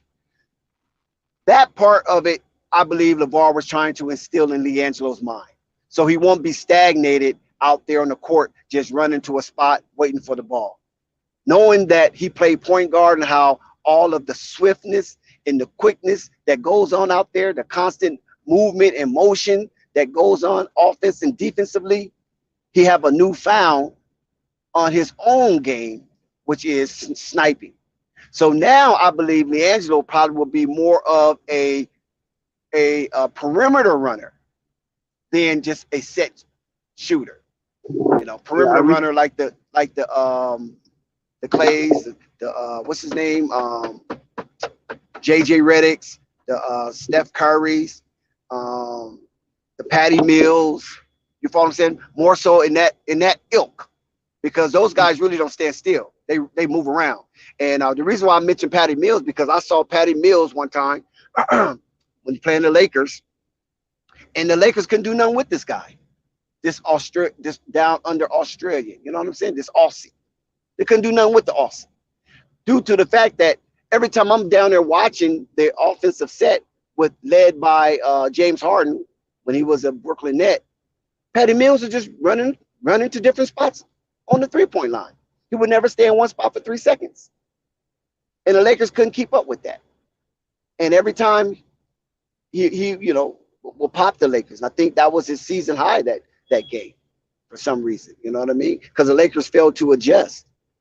So I had a newfound liking of Patty Mills, that he was more than just somebody sitting waiting for a three. No, this guy's moving. You know what I'm saying? And I think Liangelo now will probably incorporate more so of that aspect in his game and just trying to wait until a certain spot to shoot the ball. Because we've seen that Liangelo can score on all aspects of the score. He is a 3-level scorer. I kind of respect what you're saying. I was thinking about it in another way, but you kind of make some sense right there. And another way of looking at it is by his pops putting him in that point guard position could have actually made him respect his old position a little bit more. If that makes sense. Yeah, I agree with that too. Yeah, but like I said, it makes him respect his. I agree with the aspect of you saying it makes him respect his old position more, but it also make him more intuitive and counter-intuitive. You understand what I'm saying? So yes, I agree with you, Talented. It makes him intuitive as well as counterintuitive when it comes to deceiving the defense by constantly moving and not just being in one spot where his defender can rest. I'm with you. I get what you're saying. I'm looking at it in both directions too, though. Because sometimes when a coach moves you from one position, sometimes they do that just to irritate you. You understand? Because they know that you're not that good at that position, but they'll put you in that position because it's really about perspective. So now you get to see the game from another angle. Kind of like when you sit on the bench, like you could be a starter all your life, never been injured, right. like that.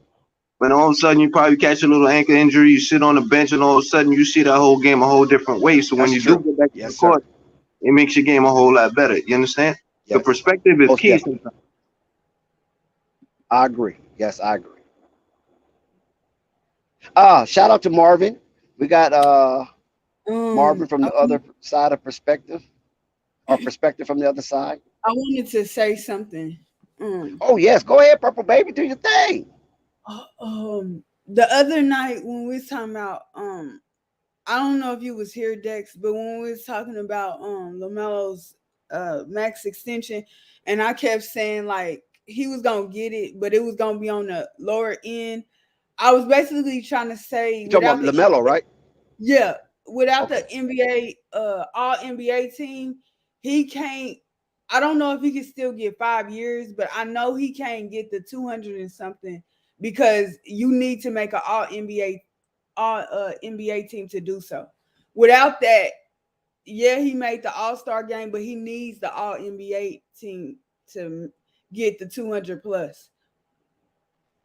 So whatever that lower end is, I think it might be 180, 170, somewhere in there. Something similar to what Miles Bridges was looking for because he ain't had no Rookie of the Year or All-Star game. So Melo's entitled to at least probably 180 or 90. But he won't get the 200 mil without making an all-NBA team. Oh, wow. That's a tough call too, right? LaMelo making an all-NBA team. But the reason why I say it's a tough call, not based on his talent, but based on how the shenanigans of the Charlotte Hornets unfurl. You know, they like to play games with the bag. So now that LaMelo do have the keys, then he's just going to have to control his own destiny when it comes to that. So long as he keep his turnover low and he don't foul out of games and things of that nature, he makes himself readily available for the crunch time in all of the basketball games. And if they can make the playoffs, not the play-in, but the playoffs, he should be an all-NBA player, first, second, or third.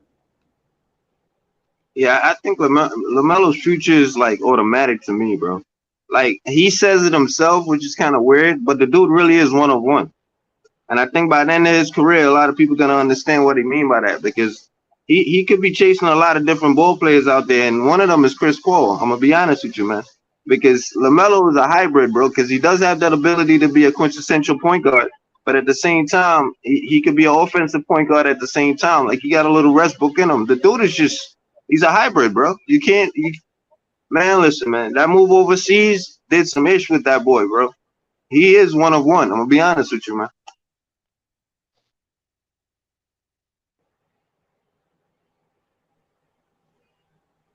Dex, you there? Dex faded out. Yeah, I'm here. I thought you was talking to Purple Baby. Nah, I'm talking to everybody. Well, Marvin, you good?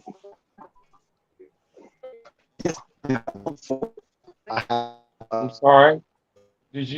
What's going on, guys? No, son. What up?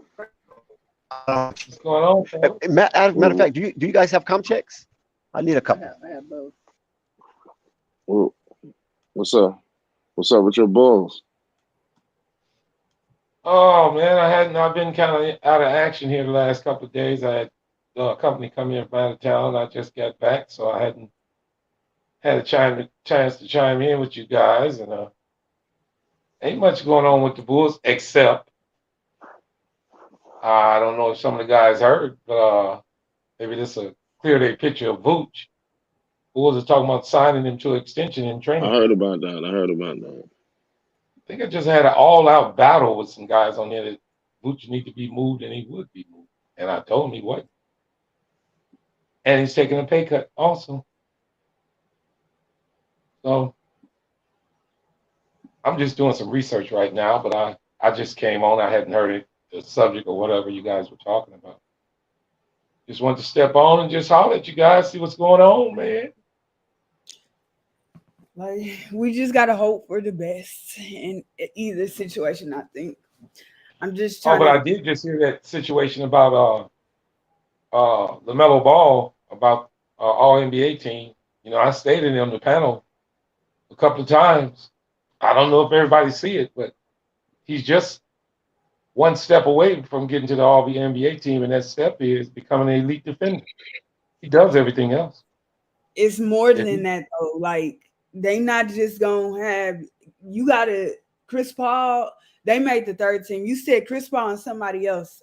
I forgot who the last person was that you said. They really have to play that bad and be losing. I don't see Phoenix really losing like that this year. And yes, Chris Paul is old, but a lot of them, it's not easy. That's all I'm saying. Like, it's not gonna be easy for him to make that All NBA team at all. I'm trying to be positive, but I don't see him making it, and I'm just being honest. He's trying to make the All NBA team in the East, not the West. It don't work like that. It don't work by conference. Compare him to the guard. It does work like that because they got to compare him to the guards in the East to put him on their team. No, it doesn't. It don't. It's all NBA. It's all NBA. I know it's all NBA, but the difference is going to be including like they do if you make the playoffs. That counts in a testimony to it too.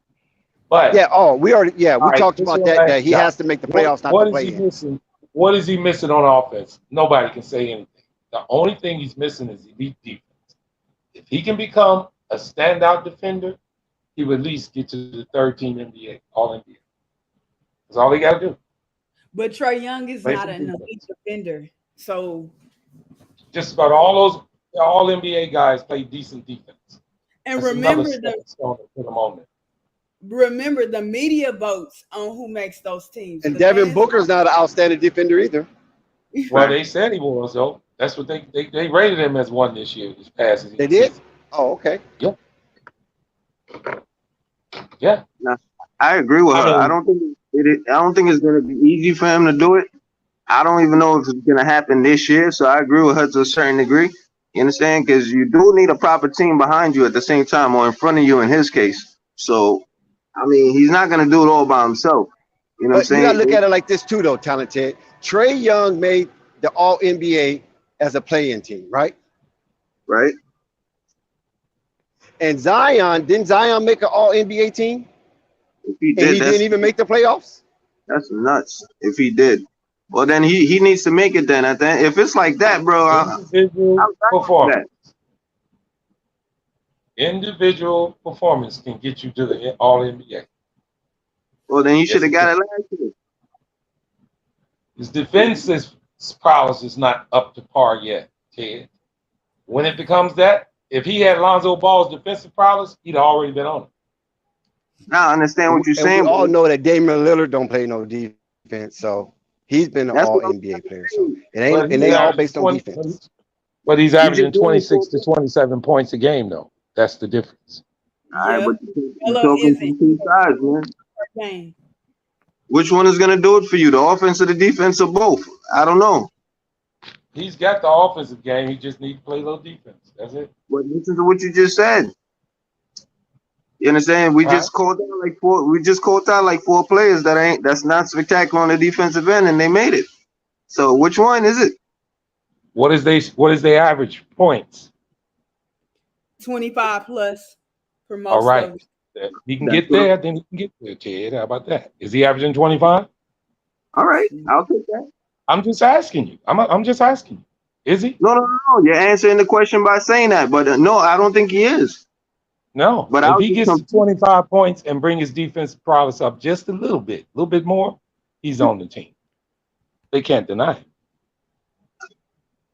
all right. 25 and playing on a bad team, I know that don't count for much, but his defense will get him on the NBA All NBA team, at least the third team. And You who's have to to kick. say this is something we all got to see. We don't know how any of these guys going to play this year. Peace, Got to see how they peace. play. So, Marvin, I have a question to you. Isn't that what Trae Young did? I'm sorry. I mean, isn't that what Trae Young did? I mean, he just Yeah. had great offense and didn't play because Trae Young doesn't play defense at all. Yeah, and that's what I stated. What was this season average? Over 25, 26, 27. That's what I'm saying. Yeah, LaMelo can do that. LaMelo can do that, and he can still make the All NBA team without that's what I'm being saying. an elite defender. Well, Now, if he gets his it average up, helps. yeah, It helps if he's becomes a better defender, which I think he can do. But I think LaMelo's probably going to get it because his offense is just going to be, outstanding. yeah. Just the And same I'm way thinking he definitely can bring that offense up. Yeah, just the same way Luka does it. Luka don't play Yeah. defense, but his offense is just that good. Yeah. The only person they kind of knocked that for was Zach, which was the year before last when he averaged 27.4, and he didn't make an All NBA team. He should have made it, but he didn't.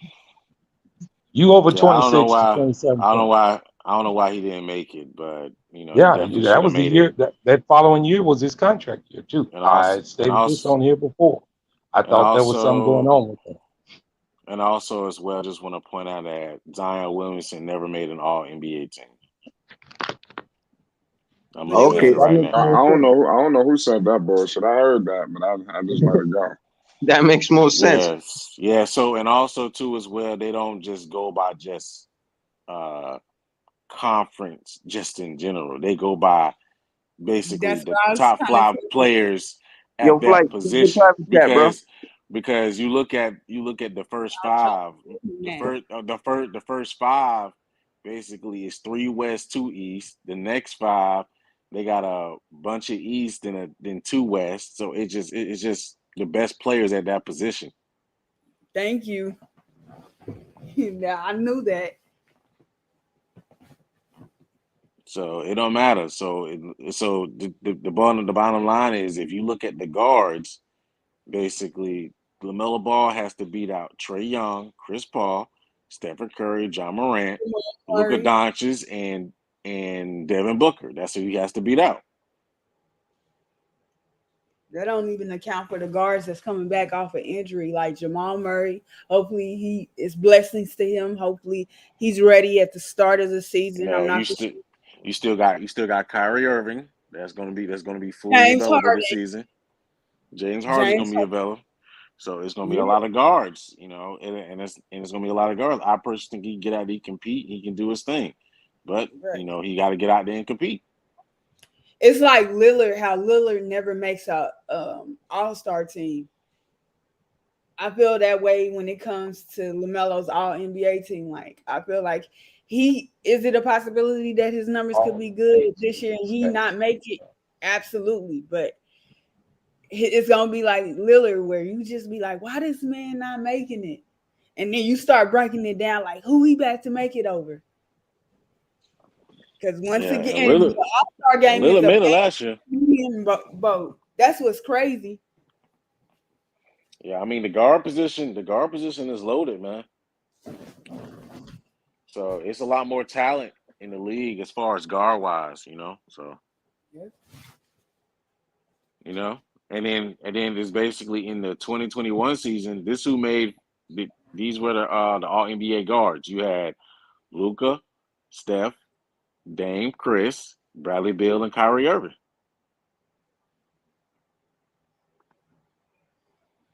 You know, and in the 2019-2020, you had James Harden, Luka. My goodness, Luka just making first teams. Yep. You had Dame Lillard, Chris Paul, you had Ben Simmons, and then you had Russell Westbrook. Yep. So it's gonna be competition. You know, like I said, I think LaMelo can compete, but it's gonna be competition. And it ain't gonna be easy because everybody that you name currently, teams are better. Are better coached, I should say that. If they don't really have a good team, they might be better coached teams from what we seen last season. From the way it's looking, these guys are averaging upwards of 24 to 26 points a game with the guards that was on the All NBA. Melo averaged 21 or either 20 a game. It's not going to get it done. He's got to get it up to 25, 26. I'm not saying that's a winning formula for their team or for him to make the All NBA. Well, that's the offset. You know, if he does average, let's say 22, then his assists have to go up to compensate that. That's the same thing Chris Paul used to do. So that's the same thing Chris Paul used to do, because Chris Paul may not average to 25, but he's giving you 10 plus assists a night. That's right. So that compensates that. So LaMelo's not going to average, you know, the 20, the 26, 27, which I personally think he can do. He has to get to the double digits in assists. Yeah. Or he has to be the league leader in assists. But he also has that rebound on his side. He's averaging 6.1 rebounds. Yeah, he can put up Luka numbers, you know. So that's, you know, he can definitely do that.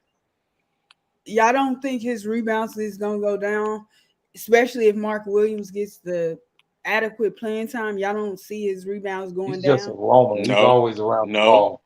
No, I don't see that. If anything, since he's getting stronger, I feel like it'll go up. You know, you got to remember that, you know, although Steve Clifford is a type of coach that wants his players to get back, he will allow certain players to go get the rebound, such as a LaMelo Ball, because LaMelo Ball is a great rebounder. Especially now that he's getting stronger. Yeah, man. LaMelo Ball, it doesn't matter, you know, if Mark Williams is there or not. LaMelo Ball snatches the rebound, he snatches it. If anything, it's better that he does, because then as soon as he snatches it, he pushes the break. I mean, I don't agree. I agree. I just don't want it to be a Russell Westbrook. Excuse me, I didn't mean to be disrespectful. Russell Westbrook. Oh my! I'm just let it go. You know, I don't want it to be that issue where you just looking at the game and you be like, you really got to box out for this man so he can get these triple doubles? That's wild. I mean, hey, I mean, what's wrong with that? Because do what you gotta do. Do what you gotta do. You feel what I'm saying? Like, what's wrong with that? Because you know, because you call it stat padding. Some folks call it stat padding. I call it the Miller Ball pushes the break faster. You see what I'm saying? They get into their offense quicker. Mark Williams boxes out, LaMelo snatches the rebound. He takes off. Let's go. If that's an in-game, because you got to realize that was an in-game strategy they had, where Steven Adams would box out, Russell would grab the rebound and just take off with it. And, you know, in straight line speed, you know, in Russell in his prime, he was a force to reckon with. He'd go coast to coast on you in a heartbeat and dunk on you. You see what I'm saying? So you got to allow LaMelo to be able to, that's a strategy that you allow LaMelo to do that. I mean, that's LaMelo pushing the break. And you know, LaMelo with his court vision, he's either going to score or he's going to find an open guy. Easy. That's how I see it. Okay. I just don't want them vibes to come because people. I mean, you can't listen. We can't sit here and, you know, worry about what other spectators are going to think or what they're going to think. We have to focus on what's the best for this team. And if it's just them coming up with a strategy or Mark Williams boxing out so LaMelo can get the break going, and it helps them get faster in their offense where they can score and then get back and get set on defense, then by all means, let's do that. You see what I'm saying? Like, we have to focus on what's best for the team instead of focusing on what everybody else thinks. That's the same thing with the Bulls. You have to focus on what's best for the Bulls. I mean, everybody can talk about Vooch all they want, but Vooch right now is the best fit for the team, and he's talking about an extension before training camp. So, and with a pay cut. Don't mention that. Please don't mention that. But to Purple Baby's point, I don't believe it will be stat padding also, Purple Baby. If his field goal percentage stays about the same and he raises his point average, it means he's playing better. No, if his defensive rebounding and offensive rebounds come up, he's playing better. And it'll be all for the best of the team. I mean, I believe we all can see his point total going up. But like I say, I'm not sure it's real conducive to winning for the Charlotte Hornets. But at this time, he's trying to play for NBA, all NBA team. So I don't think he's going to do anything out of the way. I think he's just going to go out there and ball out, and he's capable of doing it. And like I say, if he takes more shots and his field goal percentage does not hurt, what else can they say? You know? But no, I wasn't trying to say like Russell was stat padding. I'm saying from the viewpoint of this, my feelings on the situation was I wouldn't have been on that OKC team anymore if I played basketball and I was a big, because I have a contract to pay for too. Me standing here and being a statue to box out another individual so you can get your triple doubles, that's selfish to me. Let me get mine and you can get yours. If it naturally happens that you get the rebound, that's what happens. I'm not gonna fight you over the ball. There were times where Russell, you know, it was clear as day, like, really, you gonna allow him to do that? Don't you still gotta play? Like, nobody's gonna want you on your team. Team if you cannot do your job. As a big, you have a job to do. Yeah, I think it'll come in the flow of the game. I don't believe he meant it by guys going to be intentionally blocking out just for him to get it. He's just a roamer, kind of like Lonzo. They get rebounds because they close to the action. They get down low and they go down and get those rebounds. I mean, they don't be, I'm moving back and let you get the rebound. I don't believe that has happened not one time. They just instinctively good rebounders at guard position. And I think that's going to stay. I mean, his point total is the big difference. And if he can get the point total, with him being at 20, only 20, he's not going to get there at 20. As I mentioned earlier, these guys are averaging 25 to 26, 27 and above. That's where he needs to be. A golden lock zone is about 24, 25. And a little more wins for the Charlotte Hornets to help also. And then again, too, like, I wish whoever had the NBA media vote, it was more public. I think it's to the person, that got the vote. Because sometimes some of them are very vocal, like, I vote on this team. I wish as fans, like, we knew who in all has votes. But that matters too. He has to, a lot of people still unsure about him. So he has to get those, what's the name on the media. And I just think the way some people kind of come on this panel or sometimes in the chat criticize LaMelo, whether it be for good or for bad, about his deficiencies in his game. I just feel like that's how, like, I don't think I'm a delusional person when it comes to him. I'm very reasonable. I see things out. I pay attention to the little things, but I just think people see it more of a negative. Like, I just think he could do what Russell did, and people will be like, yeah, we're still not going to vote him on this all NBA team. We're going to give it to this guy. Well, I mean, the look of that Charlotte team hampers him quite a bit. He doesn't get the look from the people that he needs because I believe it's got a lot to do with the Charlotte Hornets. But if he bring that point total up to 24, 25, they're gonna look at him. Because it's And about politics. he's a damn good player. Also, That's what I'm saying though. But does other when people make, I think they said Kendrick Perkins came out with a top 5 under 25 and all that stuff. It's just the little things. I don't think Kendrick has a vote for the all NBA teams, but it's little stuff like that. Like it's like a political thing where they're like, yeah, he did. Let's say he gets the numbers, but they're like, I'm still gonna put this guy in.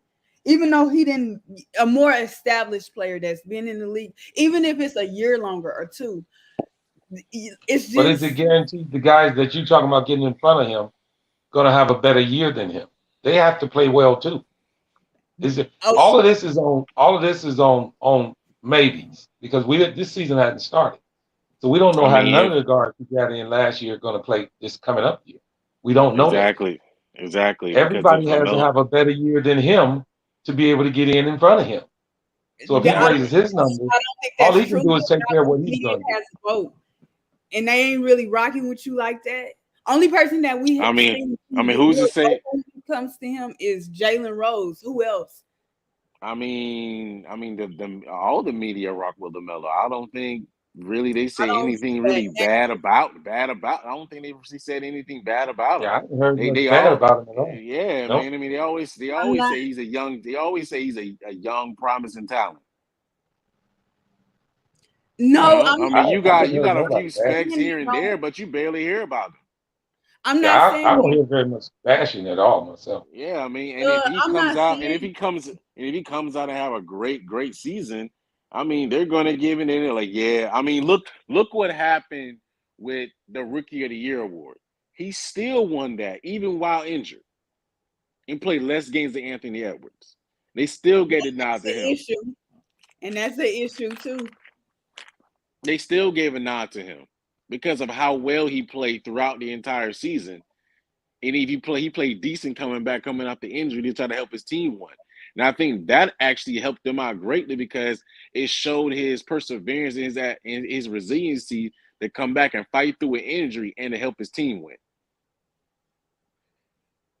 See what I'm saying? So I mean, I don't think it's a negative connotation on LaMelo.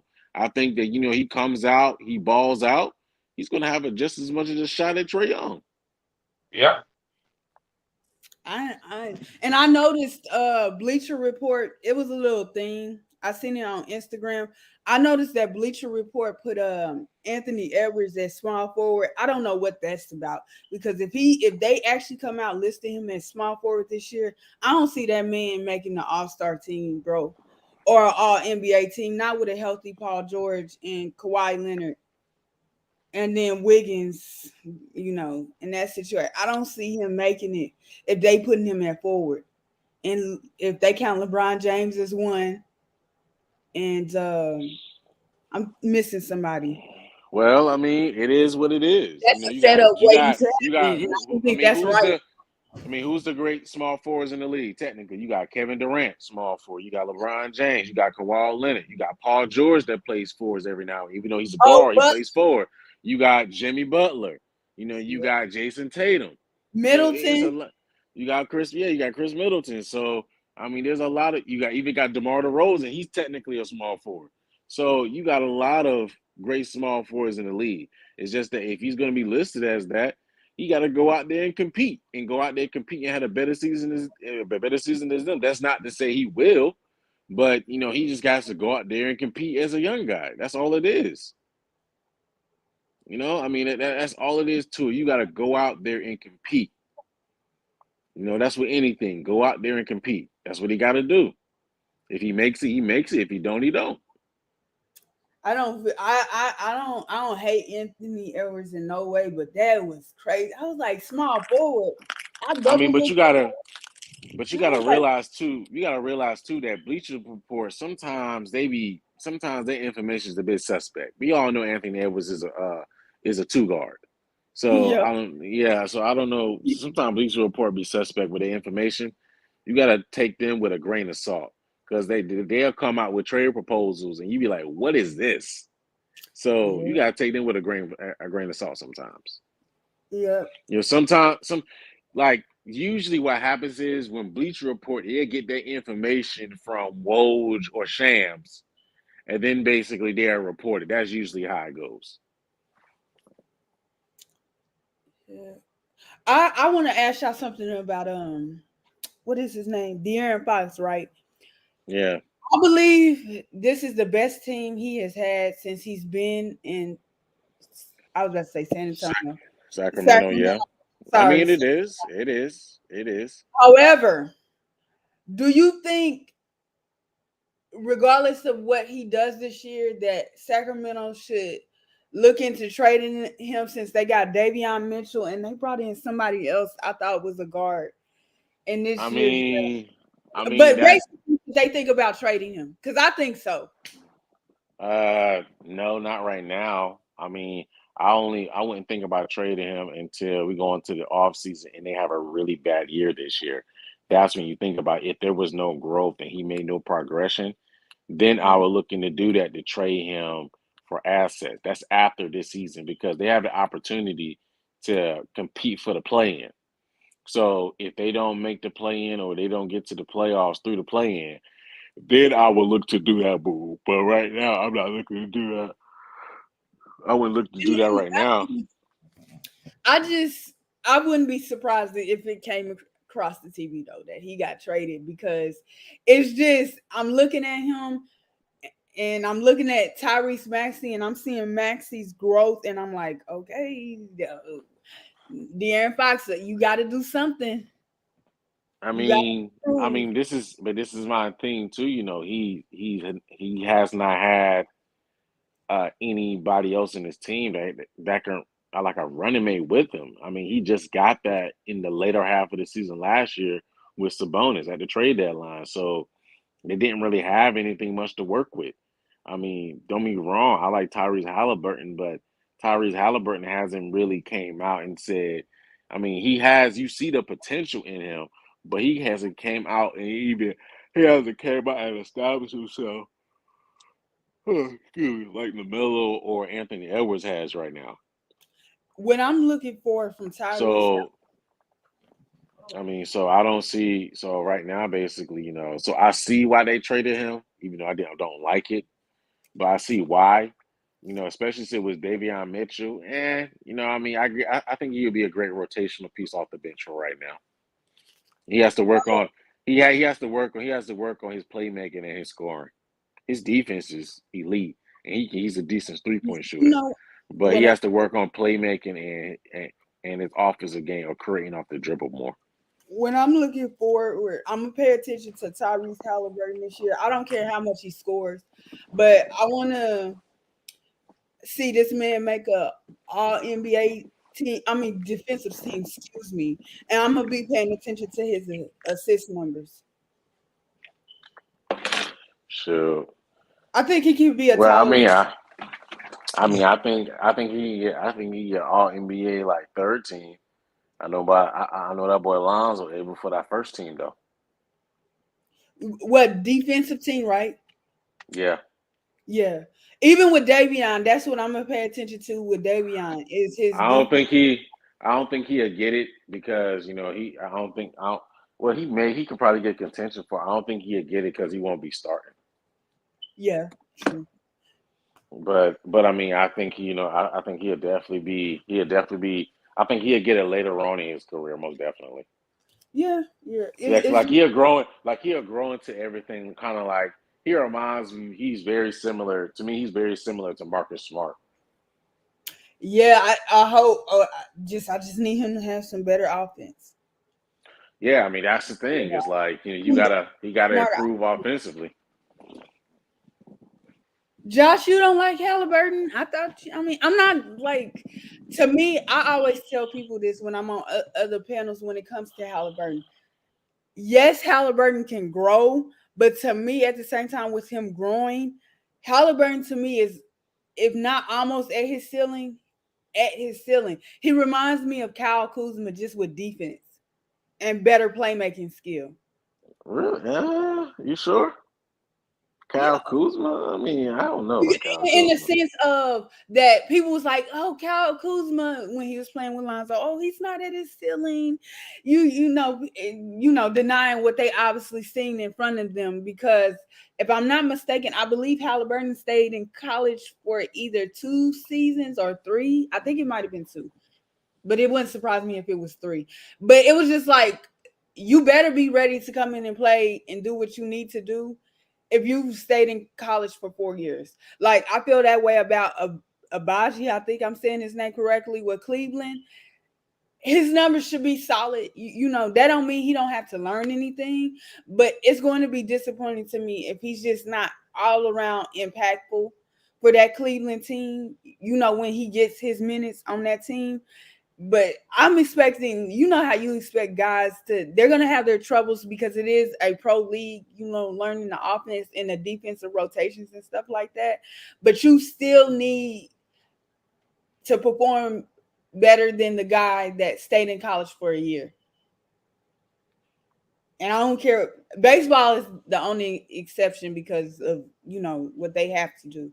But football, I feel that way. Like, it's no reason why you should lack some of the skills that the player that stayed in college for 1 year. Like, that's wild to me. You talking about? So you think that players in football should come out after 1 year? No, I'm saying like, what is an example in general between the two sports? I don't know if I could use anybody because I can't think of basically a 4-year starter, no matter if it's football or basketball, versus a guy coming in 1 year and that 1 year guy with a mid team. I'm not gonna say worst team, with a mid team, and he does, like, I think the numbers that Halliburton did in Sacramento was very solid. I was not surprised or disappointed. You know, when he had his peaks and stuff like that and his good spurts, I expected him to do that because of what I was hearing about him coming out of college. Like, that's why I'm saying I think here soon he should make an all in I don't know why I said NBA team, an all defensive team. You know, like that as the defender. It might take him a minute to lead the league in assists because I don't know who's the top 5 guys, but I'm pretty sure Chris Paul is still up there. And I know Trae Young is up there. And I want to say Doncic is up there. And maybe LeBron James, maybe. Because I'm trying to think of guys. But it's just, I'm expecting more for you. If you spend 4 years in school, it should be some skills that come automatic to you to the pros. Outside of learning whatever scheme of offense that the team wants to run, you shouldn't struggle. I really can't. I wanted to say Andrew Luck in football, but I forgot how long he stayed in school. And I can't think. I think it was 3 or 4 years. 3 years. I think Andrew Luck was 3 years. Stanford. Yeah. Yeah, and I can't. I mean, even still, I mean, you got to remember too that, I mean, granted, basically those players are, like, for example, the player that came out of Kansas this year, Odachi, he stayed 4 years in college at Kansas. I mean, Yeah. just because he stayed 4 years in college, you know, doesn't mean, you know, he should come out. They talk about this guy being ready to contribute right now. That's why he went to the Cleveland Cavaliers, because they need players ready to contribute right now. And I'm sure he can do that. But that doesn't mean that, you know, he might see the floor or anything, because he still have to go through a learning curve or development. The same way that if a player in college stays 4 years in football, you know, to be able to go to the NFL, a lot of times they have to do that for processing and for learning, but they still have to make that adjustment before getting to the NFL. That's why it's actually better for a lot of times that, unless you're like an elite league talent and you know you're going basically in the first round as a quarterback, it's better to stay 4 years. Are you Joey Bosa? Basically, yeah. No, but football is a high impact game, so you got to have your man body. You can't come out there with no kid body. Exactly. But also too, so speaking about quarterback, it's about that processing. about that learning. It's about being able to read defenses. A lot of quarterbacks have to stay them extra years, not just for physical development, but for the mental processing. Because from the neck up, they got to be able to read, react, process things. They have to be able to go through all the nuances of being able to read defenses. And that's what hurt a lot of talented quarterbacks coming out. You know, a lot of them basically, for example, Kyler Murray, for example, that he's a guy basically that he does not study film, he doesn't take care of his body, he doesn't study film, he doesn't does his homework. He's not a hard worker. And look where he's at. Although he got paid, Arizona had to put a stipulation in that says he has to spend 4 hours studying, you know, a week to study film before the damn game. Why would you pay a quarterback that much money if you got to do all that? But that's what they had to. But that's what they had to do. So because that's what happens. Look at Tom Brady. Tom Brady relentlessly studies film. Peyton Manning studied film. Ray Lewis studied film. That's what you got to do. That's what you got to do. You got to be able to have that mental processing and apply it to the NBA. You know, what about Trevor Lawrence? Trevor Lawrence, he stayed 3 years. But Trevor Lawrence was, you got to remember too, that although Trevor Lawrence was ahead of his time, he knew how to process and everything like that. You got to remember too that Trevor Lawrence, he's looked at as the John Elway. So he's that player where although he has the mental makeup, teams will take a risk of him because of his talent by himself. You see what I'm saying? So if you're not the player that's not overly talented like a Trevor Lawrence, you gotta have that mental processing coming out straight like that. You gotta be like a Drew Brees coming. You gotta be like a Drew Brees coming out. If you don't have the talent like a John Elway or a Trevor Lawrence with the arm talent they have, you gotta be like a Drew Brees, and that's the difference right there. And in no way am I saying guys have to be ready, you know, staying 4 years or 3 years in college to football or basketball. I'm just saying, like, if the 1 year guy, whether he's ready or not to come out, like, let's say this, both Jalen Duren and I believe Mark Williams stayed a year, correct? No, Jalen Duren came out as a freshman, and Mark Williams stayed a year. Mark Williams is 20. So Jalen he's 2 Duren. years in. Mark Williams is 20. Jalen Duren is, he's 18. So let's just say this. So I'm expecting Mark Williams to make mistakes, right? And have moments where it's just like, duh, dude. But let's say, like, they both have to learn something at the NBA. You know, as far as positioning, where they need to be in their sets and whatever. But let's say Duren makes the lesser mistakes and he's been in college for just a year versus Mark Williams, which is 2 years. And I'm not talking about growth. I'm just talking about progressions and mistakes and stuff like that. And it's just like you're looking at Mark Williams like, dude, why are you making these mistakes? This is something that should come. A light should come on. Like, why are you doing those things? Like how JaVale McGee was. I don't even know how long he stayed in school, but I always felt like he was a good player, a solid guy. Well, and that's he a great dumb stuff. Like, but that's a great example. But that's a great example. The game in the beginning for JaVale McGee was too fast. He didn't have the maturity yet. He didn't have the IQ yet. It took time for developing and processing and some ridicule that he had to go through to get to where he is now, which is a serviceable starter, but a great backup. He had to go through that. That's part of learning and part of developing. You know, not everyone gets it on their first try. Not everyone gets it on their first year. You know, sometimes it's a rarity that you run into players like LaMelo or Luka that's just come out, start flying out their first year. Sometimes it doesn't happen that way. Sometimes it takes 2 or 3 years for them to really get their speed going. You know, look at Lonzo. Lonzo didn't come out blazing his first 2 years. But look at him now. He's blossoming because it took years for him to develop. You know, he had to grow into his body. You know, he had to change his form up a little bit. And look where he is now. Look what JaVale McGee is now. So it just takes that process and development. Everyone grows at their own pace. Some players Correct. get it, some players don't. But everyone grows at their own pace. Some grow faster than others. So you got some players, they are grow fast. Like look for example, look at James Harden. James Harden, you can actually say was a late bloomer. He didn't come out. He came out. We knew he was good, but we didn't know James Harden was going to be that good when he went to Houston. You see what I'm saying? Like he blossomed when he went to Houston. We can even use Brandon Ingram, but that had more to do with because a lot of people think that Brandon Ingram was bad, especially when it came to the Lakers. But when people go back and look at those numbers, I hear it sounds like they're surprised. Like I was like, he was not as bad as y'all thought he was, but y'all messed up by comparing him to Simmons. Like I No, never. that it was only bad for Brandon Ingram because he was on the Lakers. You have to remember the Yep. Lakers have a different type of energy. They're championship or bust, so if they're not competing for a championship.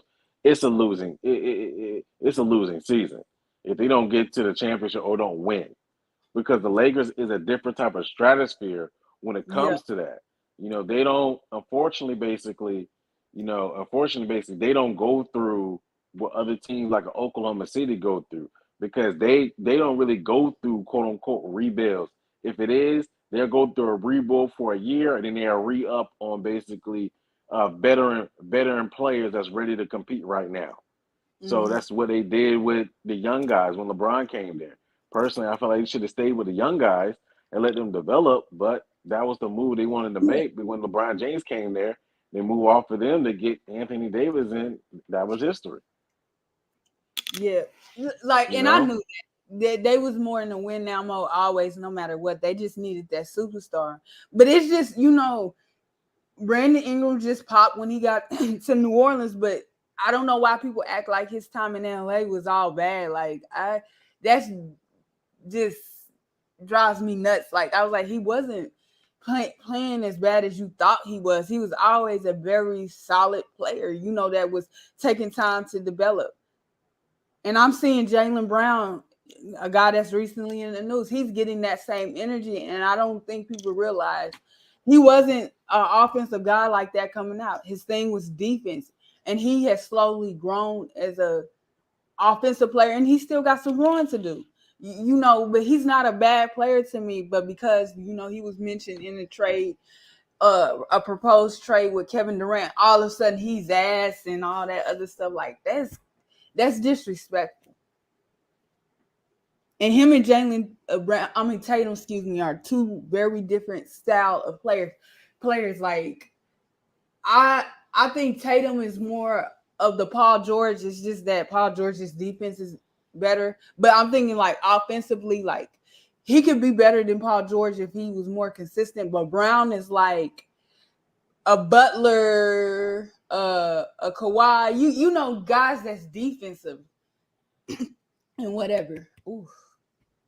I don't care about his offense that much. I want to see how he continues to grow as a defender, and reading deep offenses as a defender.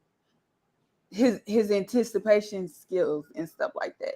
But people just clown him for his offensive numbers, but don't look at what he does on the defensive side of the ball. Is he taking the best player? Yes. On whatever team he's playing. Yes, he takes the best player on that team. Like, don't be disrespectful.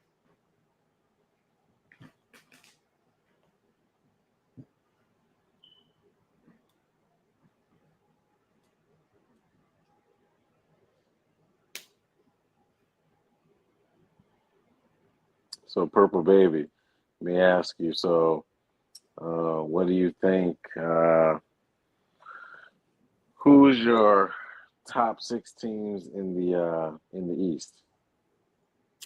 Oh, it's a lot of question marks for me, but I know that Milwaukee, hopefully Boston is up there. Hopefully Brown didn't let the talks get to him. Miami, Philly, Toronto. What's that? 5? Mm-hmm. Damn. Mate, I forgot about Philly. I'm gonna have to give it to Chicago because Embiid's health is a problem for me. And if people get mad because I mentioned Toronto as a top 6, I'm willing to take Toronto out and I guess put Philly there. I'm not confident in that. You know, because again, if Embiid's not there, I'm not saying they're gonna fall apart, but he's going to be missed a lot because a lot of Doc Rivers, and this is what people talk about with his adjustments. Will he be able to adjust his offense if Embiid is not on the floor and he's not healthy, and or he's playing him limited minutes to prevent injury? What is that offense going to look like? And I'm not too confident with making them a top 16. I'm more comfortable with Toronto being that. Maybe even I can't say that team. I can't say that team because people gonna feel like that's crazy. That's too high for them. So I'm not gonna say that team. I'm gonna just keep it to myself. But that 5 or 6 is either. I mean that 6th spot can go to Toronto or Philadelphia to me. I got you. Makes sense. You know, I ain't gonna knock it. I'm at least glad you got my Bulls up there. Yeah, like I'm just saying, like I'm not gonna say the team. I'm not gonna say the team because people go like that's too high. But and then Brooklyn. What I worry about is I'm not at this point. I give up on Simmons shooting wise, but I worry about like if KD plays the power forward right, like his defense ain't that bad, but it's bad to me.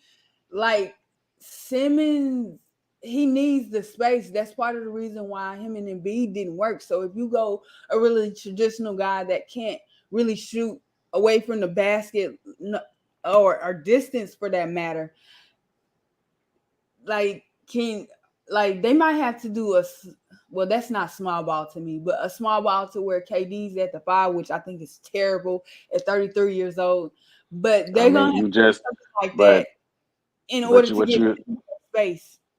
But what you can do is you can just do a cross matchup and just have Ben Simmons play the small ball 5.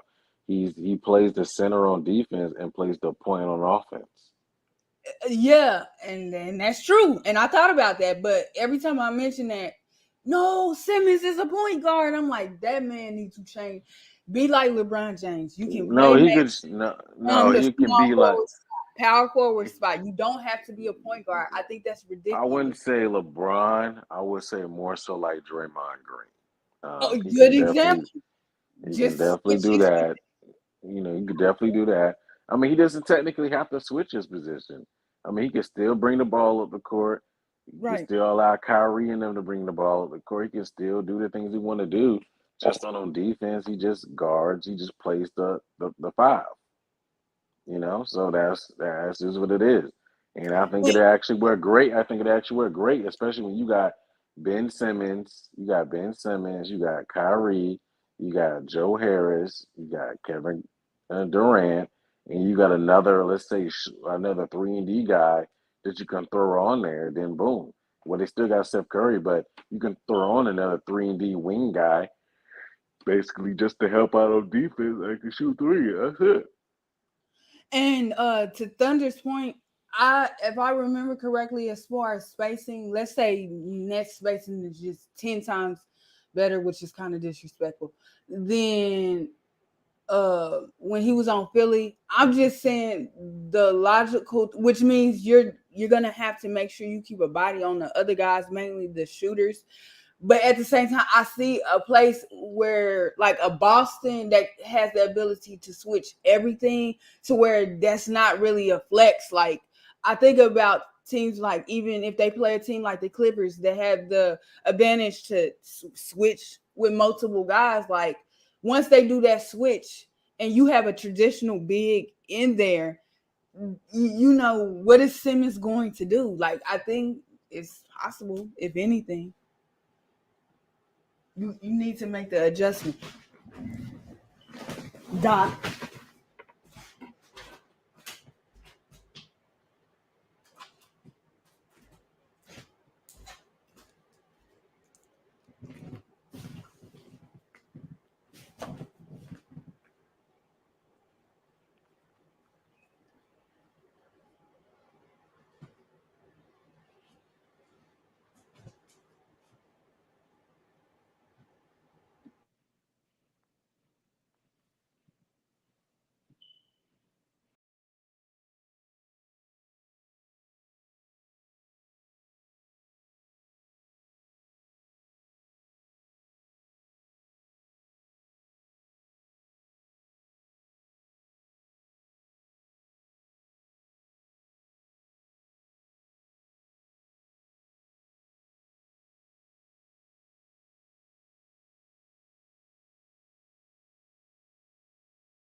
Mic check, mic check.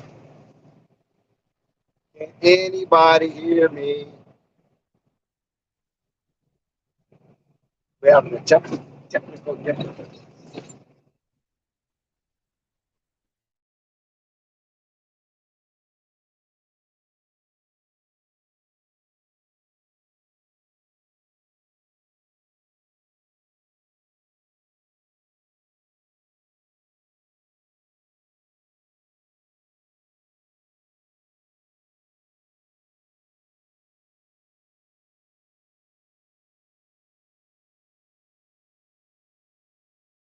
Okay, good. I heard somebody say they hear me.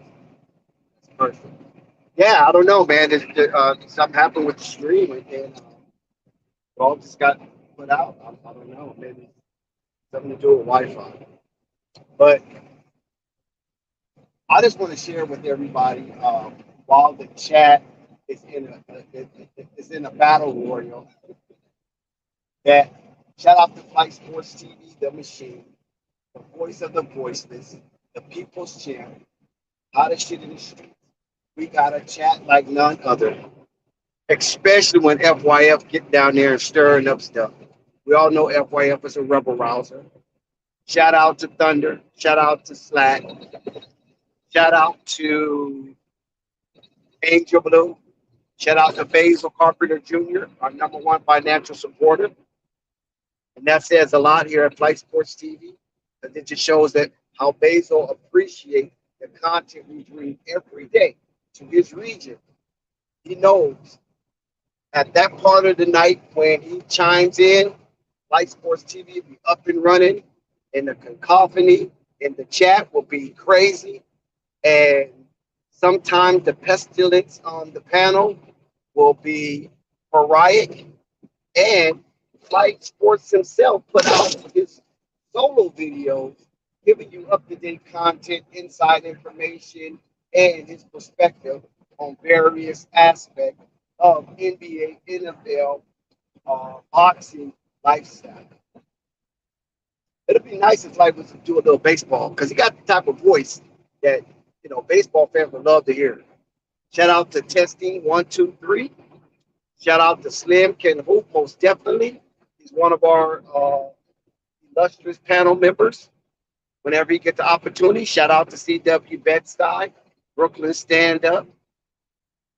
So it's a plethora. Josh Jackson, our number one moderator. It's a plethora of people who always come, support, and be a part of our international community, sharing, spreading content and perspective to the world. And we diligently appreciate your support financially as well as physically.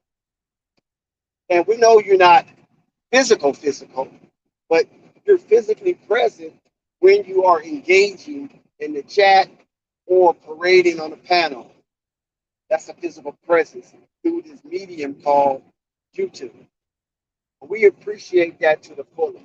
So don't ever think, even though your name might not be called amongst some of our greats, and we have a Hollywood Walk of Fame, we call it the Flight Sports TV Walk of Fame, you are appreciated as well.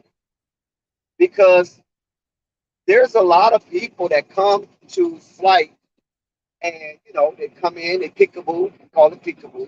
They come in for a minute, then they bone out. Whatever they do when they're out, I don't know. But then there's people who stay. There's people who have bodies. I'm talking about a cemetery in their backyard. Of people being decapitated, coming on Light Sports TV panel or chat and getting their hat handed to them. So those are the people we have etched and cemented in Flight's Walk of Fame.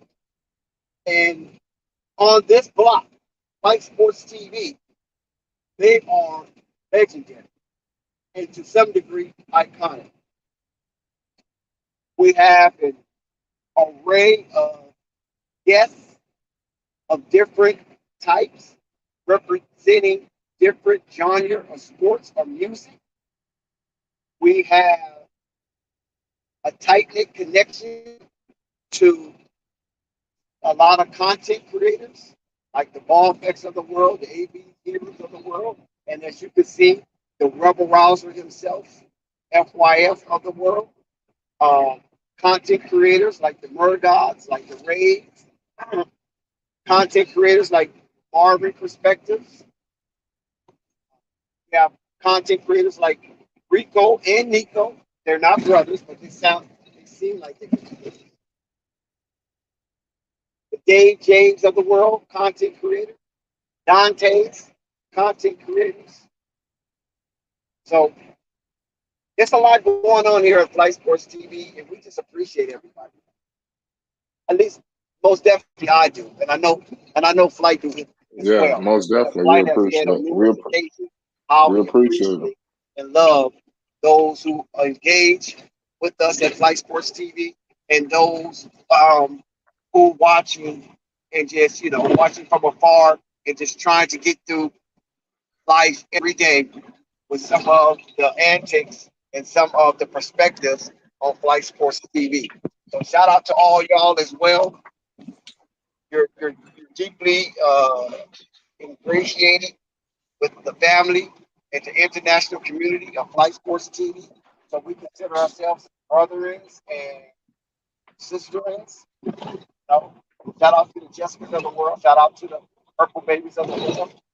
Shout out to all other women that might not come on the panel, but they be in the chat. I be seeing you guys salute you. Wear your crown, wear it well.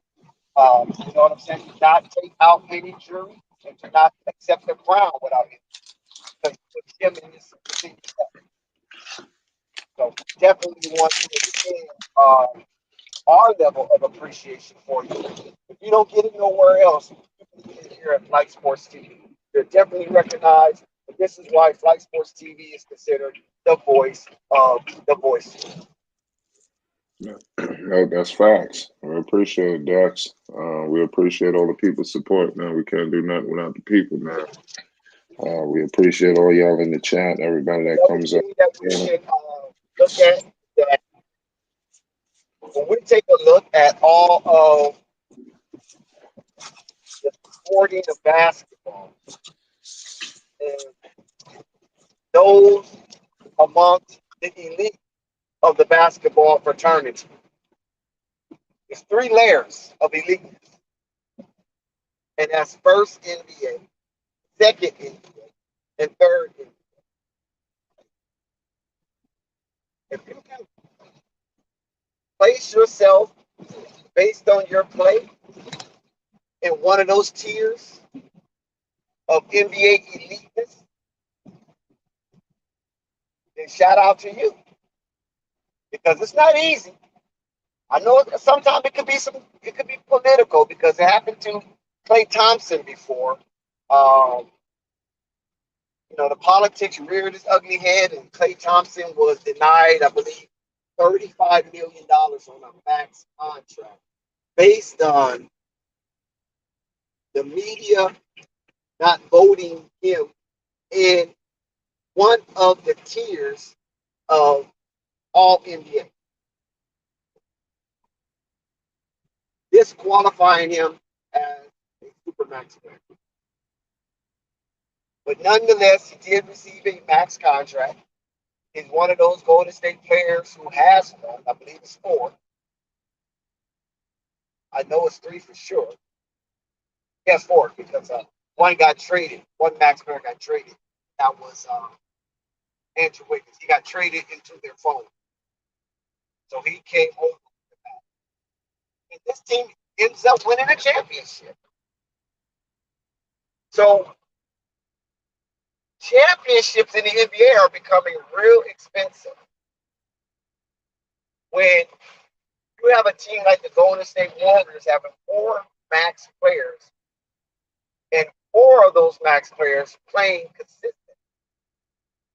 The only player that was a starter that didn't receive a max contract, that's our boy Toronto, UCLA, Milwaukee. And he was surrounded by 4 max players and ended up winning another championship. So I believe he has 3. He got the championship. 3 rings. So yes, most definitely they're getting expensive. Listen, I believe that only in the last 3 years or 4 years, I'm gonna say, yeah, maybe the last 3 years. Because I think Toronto, I don't know if their championship was expensive. I know they added Kawhi Leonard to that team with Kyle Lowry, but I think those were the 2 high-paid players. And I don't believe Pascal Siakam received his money while Kawhi Leonard was here. I think he received his money the year after. I know for sure Fred VanVleet did have a extensive contract with Toronto Raptors when they won their championship. So Toronto might have got off good. The boys up north, 6 guys, might have got off good with their championship. And Milwaukee, I think Milwaukee had a nice roster. And I think their finances was pretty up there as well. But I think Toronto was a little less than Milwaukee. I'm just going off the top of my head. I haven't did the actual research. But most definitely the Lakers, when they won that bubble championship, some discounted, some put an asterisk next to it, some call it Mickey Mouse, some give it a Mouse Ears championship. Whatever you call it, the Lakers have 17 trophy. And that was an expensive one to some degree for them as well. But not as much as the Golden State Warriors, though. I mean, even when they had Kevin Durant for crying out loud, that was an expensive 3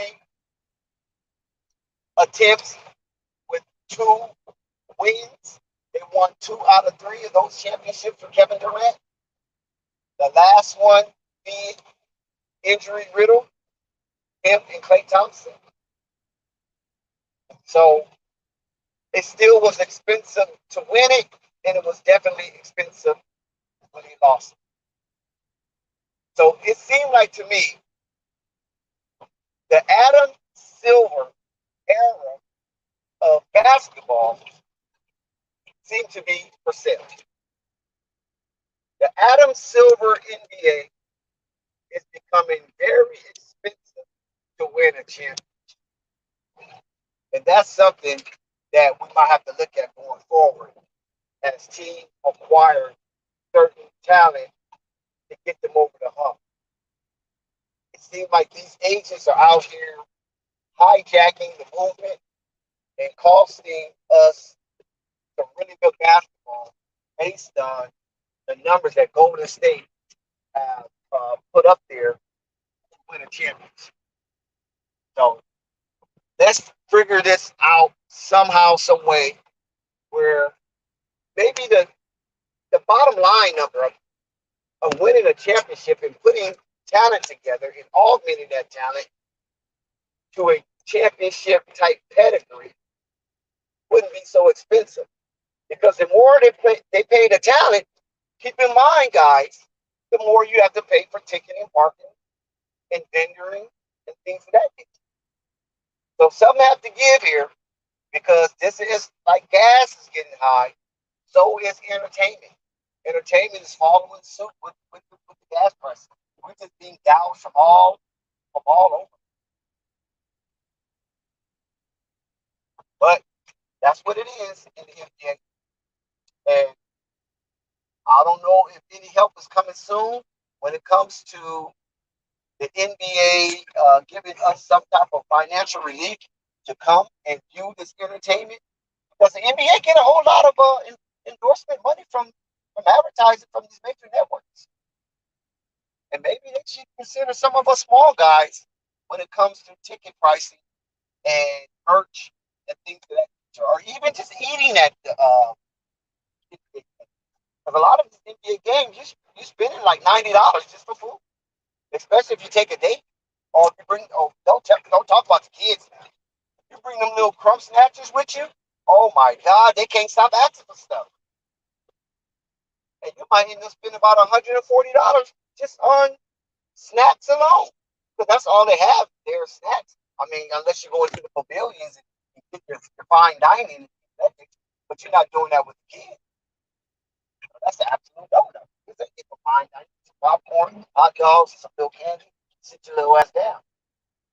Cheer for your guy.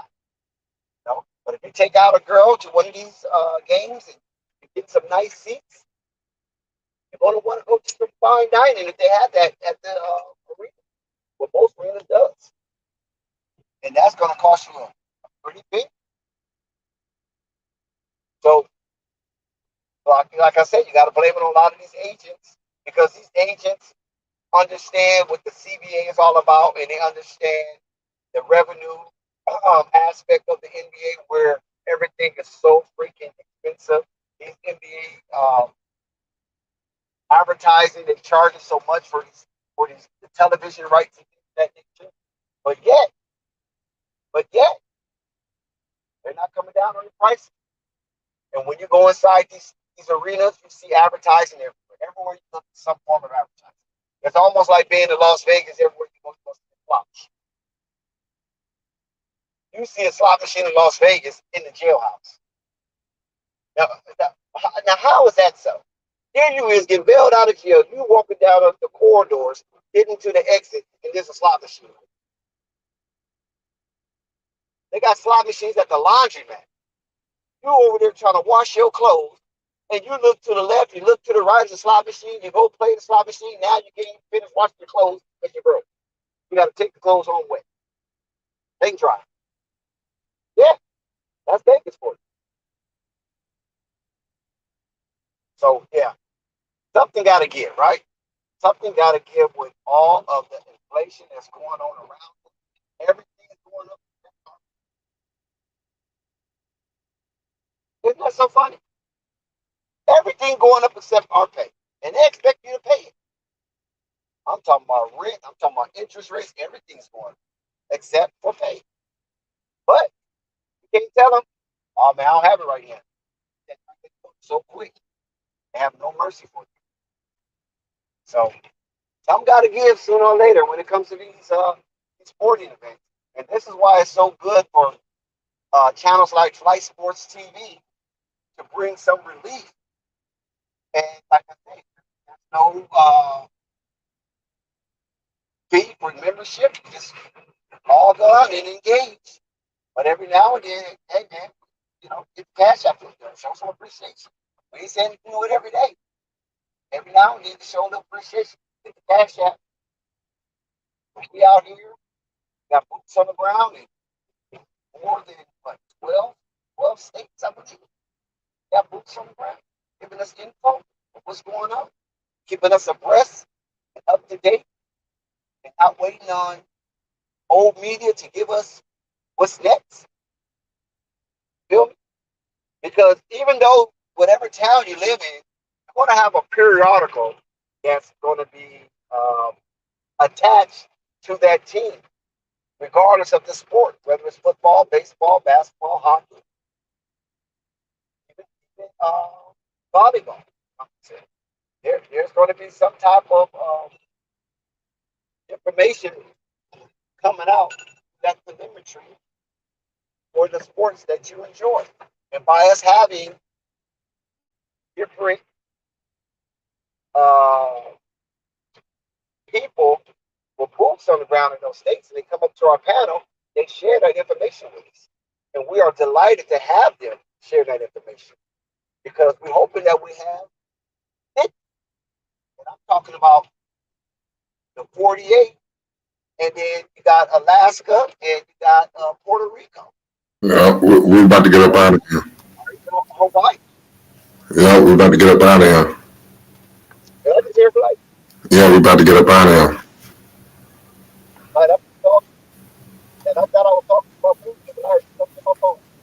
Yeah, we out of here. Yeah, we about to get out of here. Flight Sports TV, man. That's my dude. I rolls with him. You heard what the man said. It's Flight Sports TV.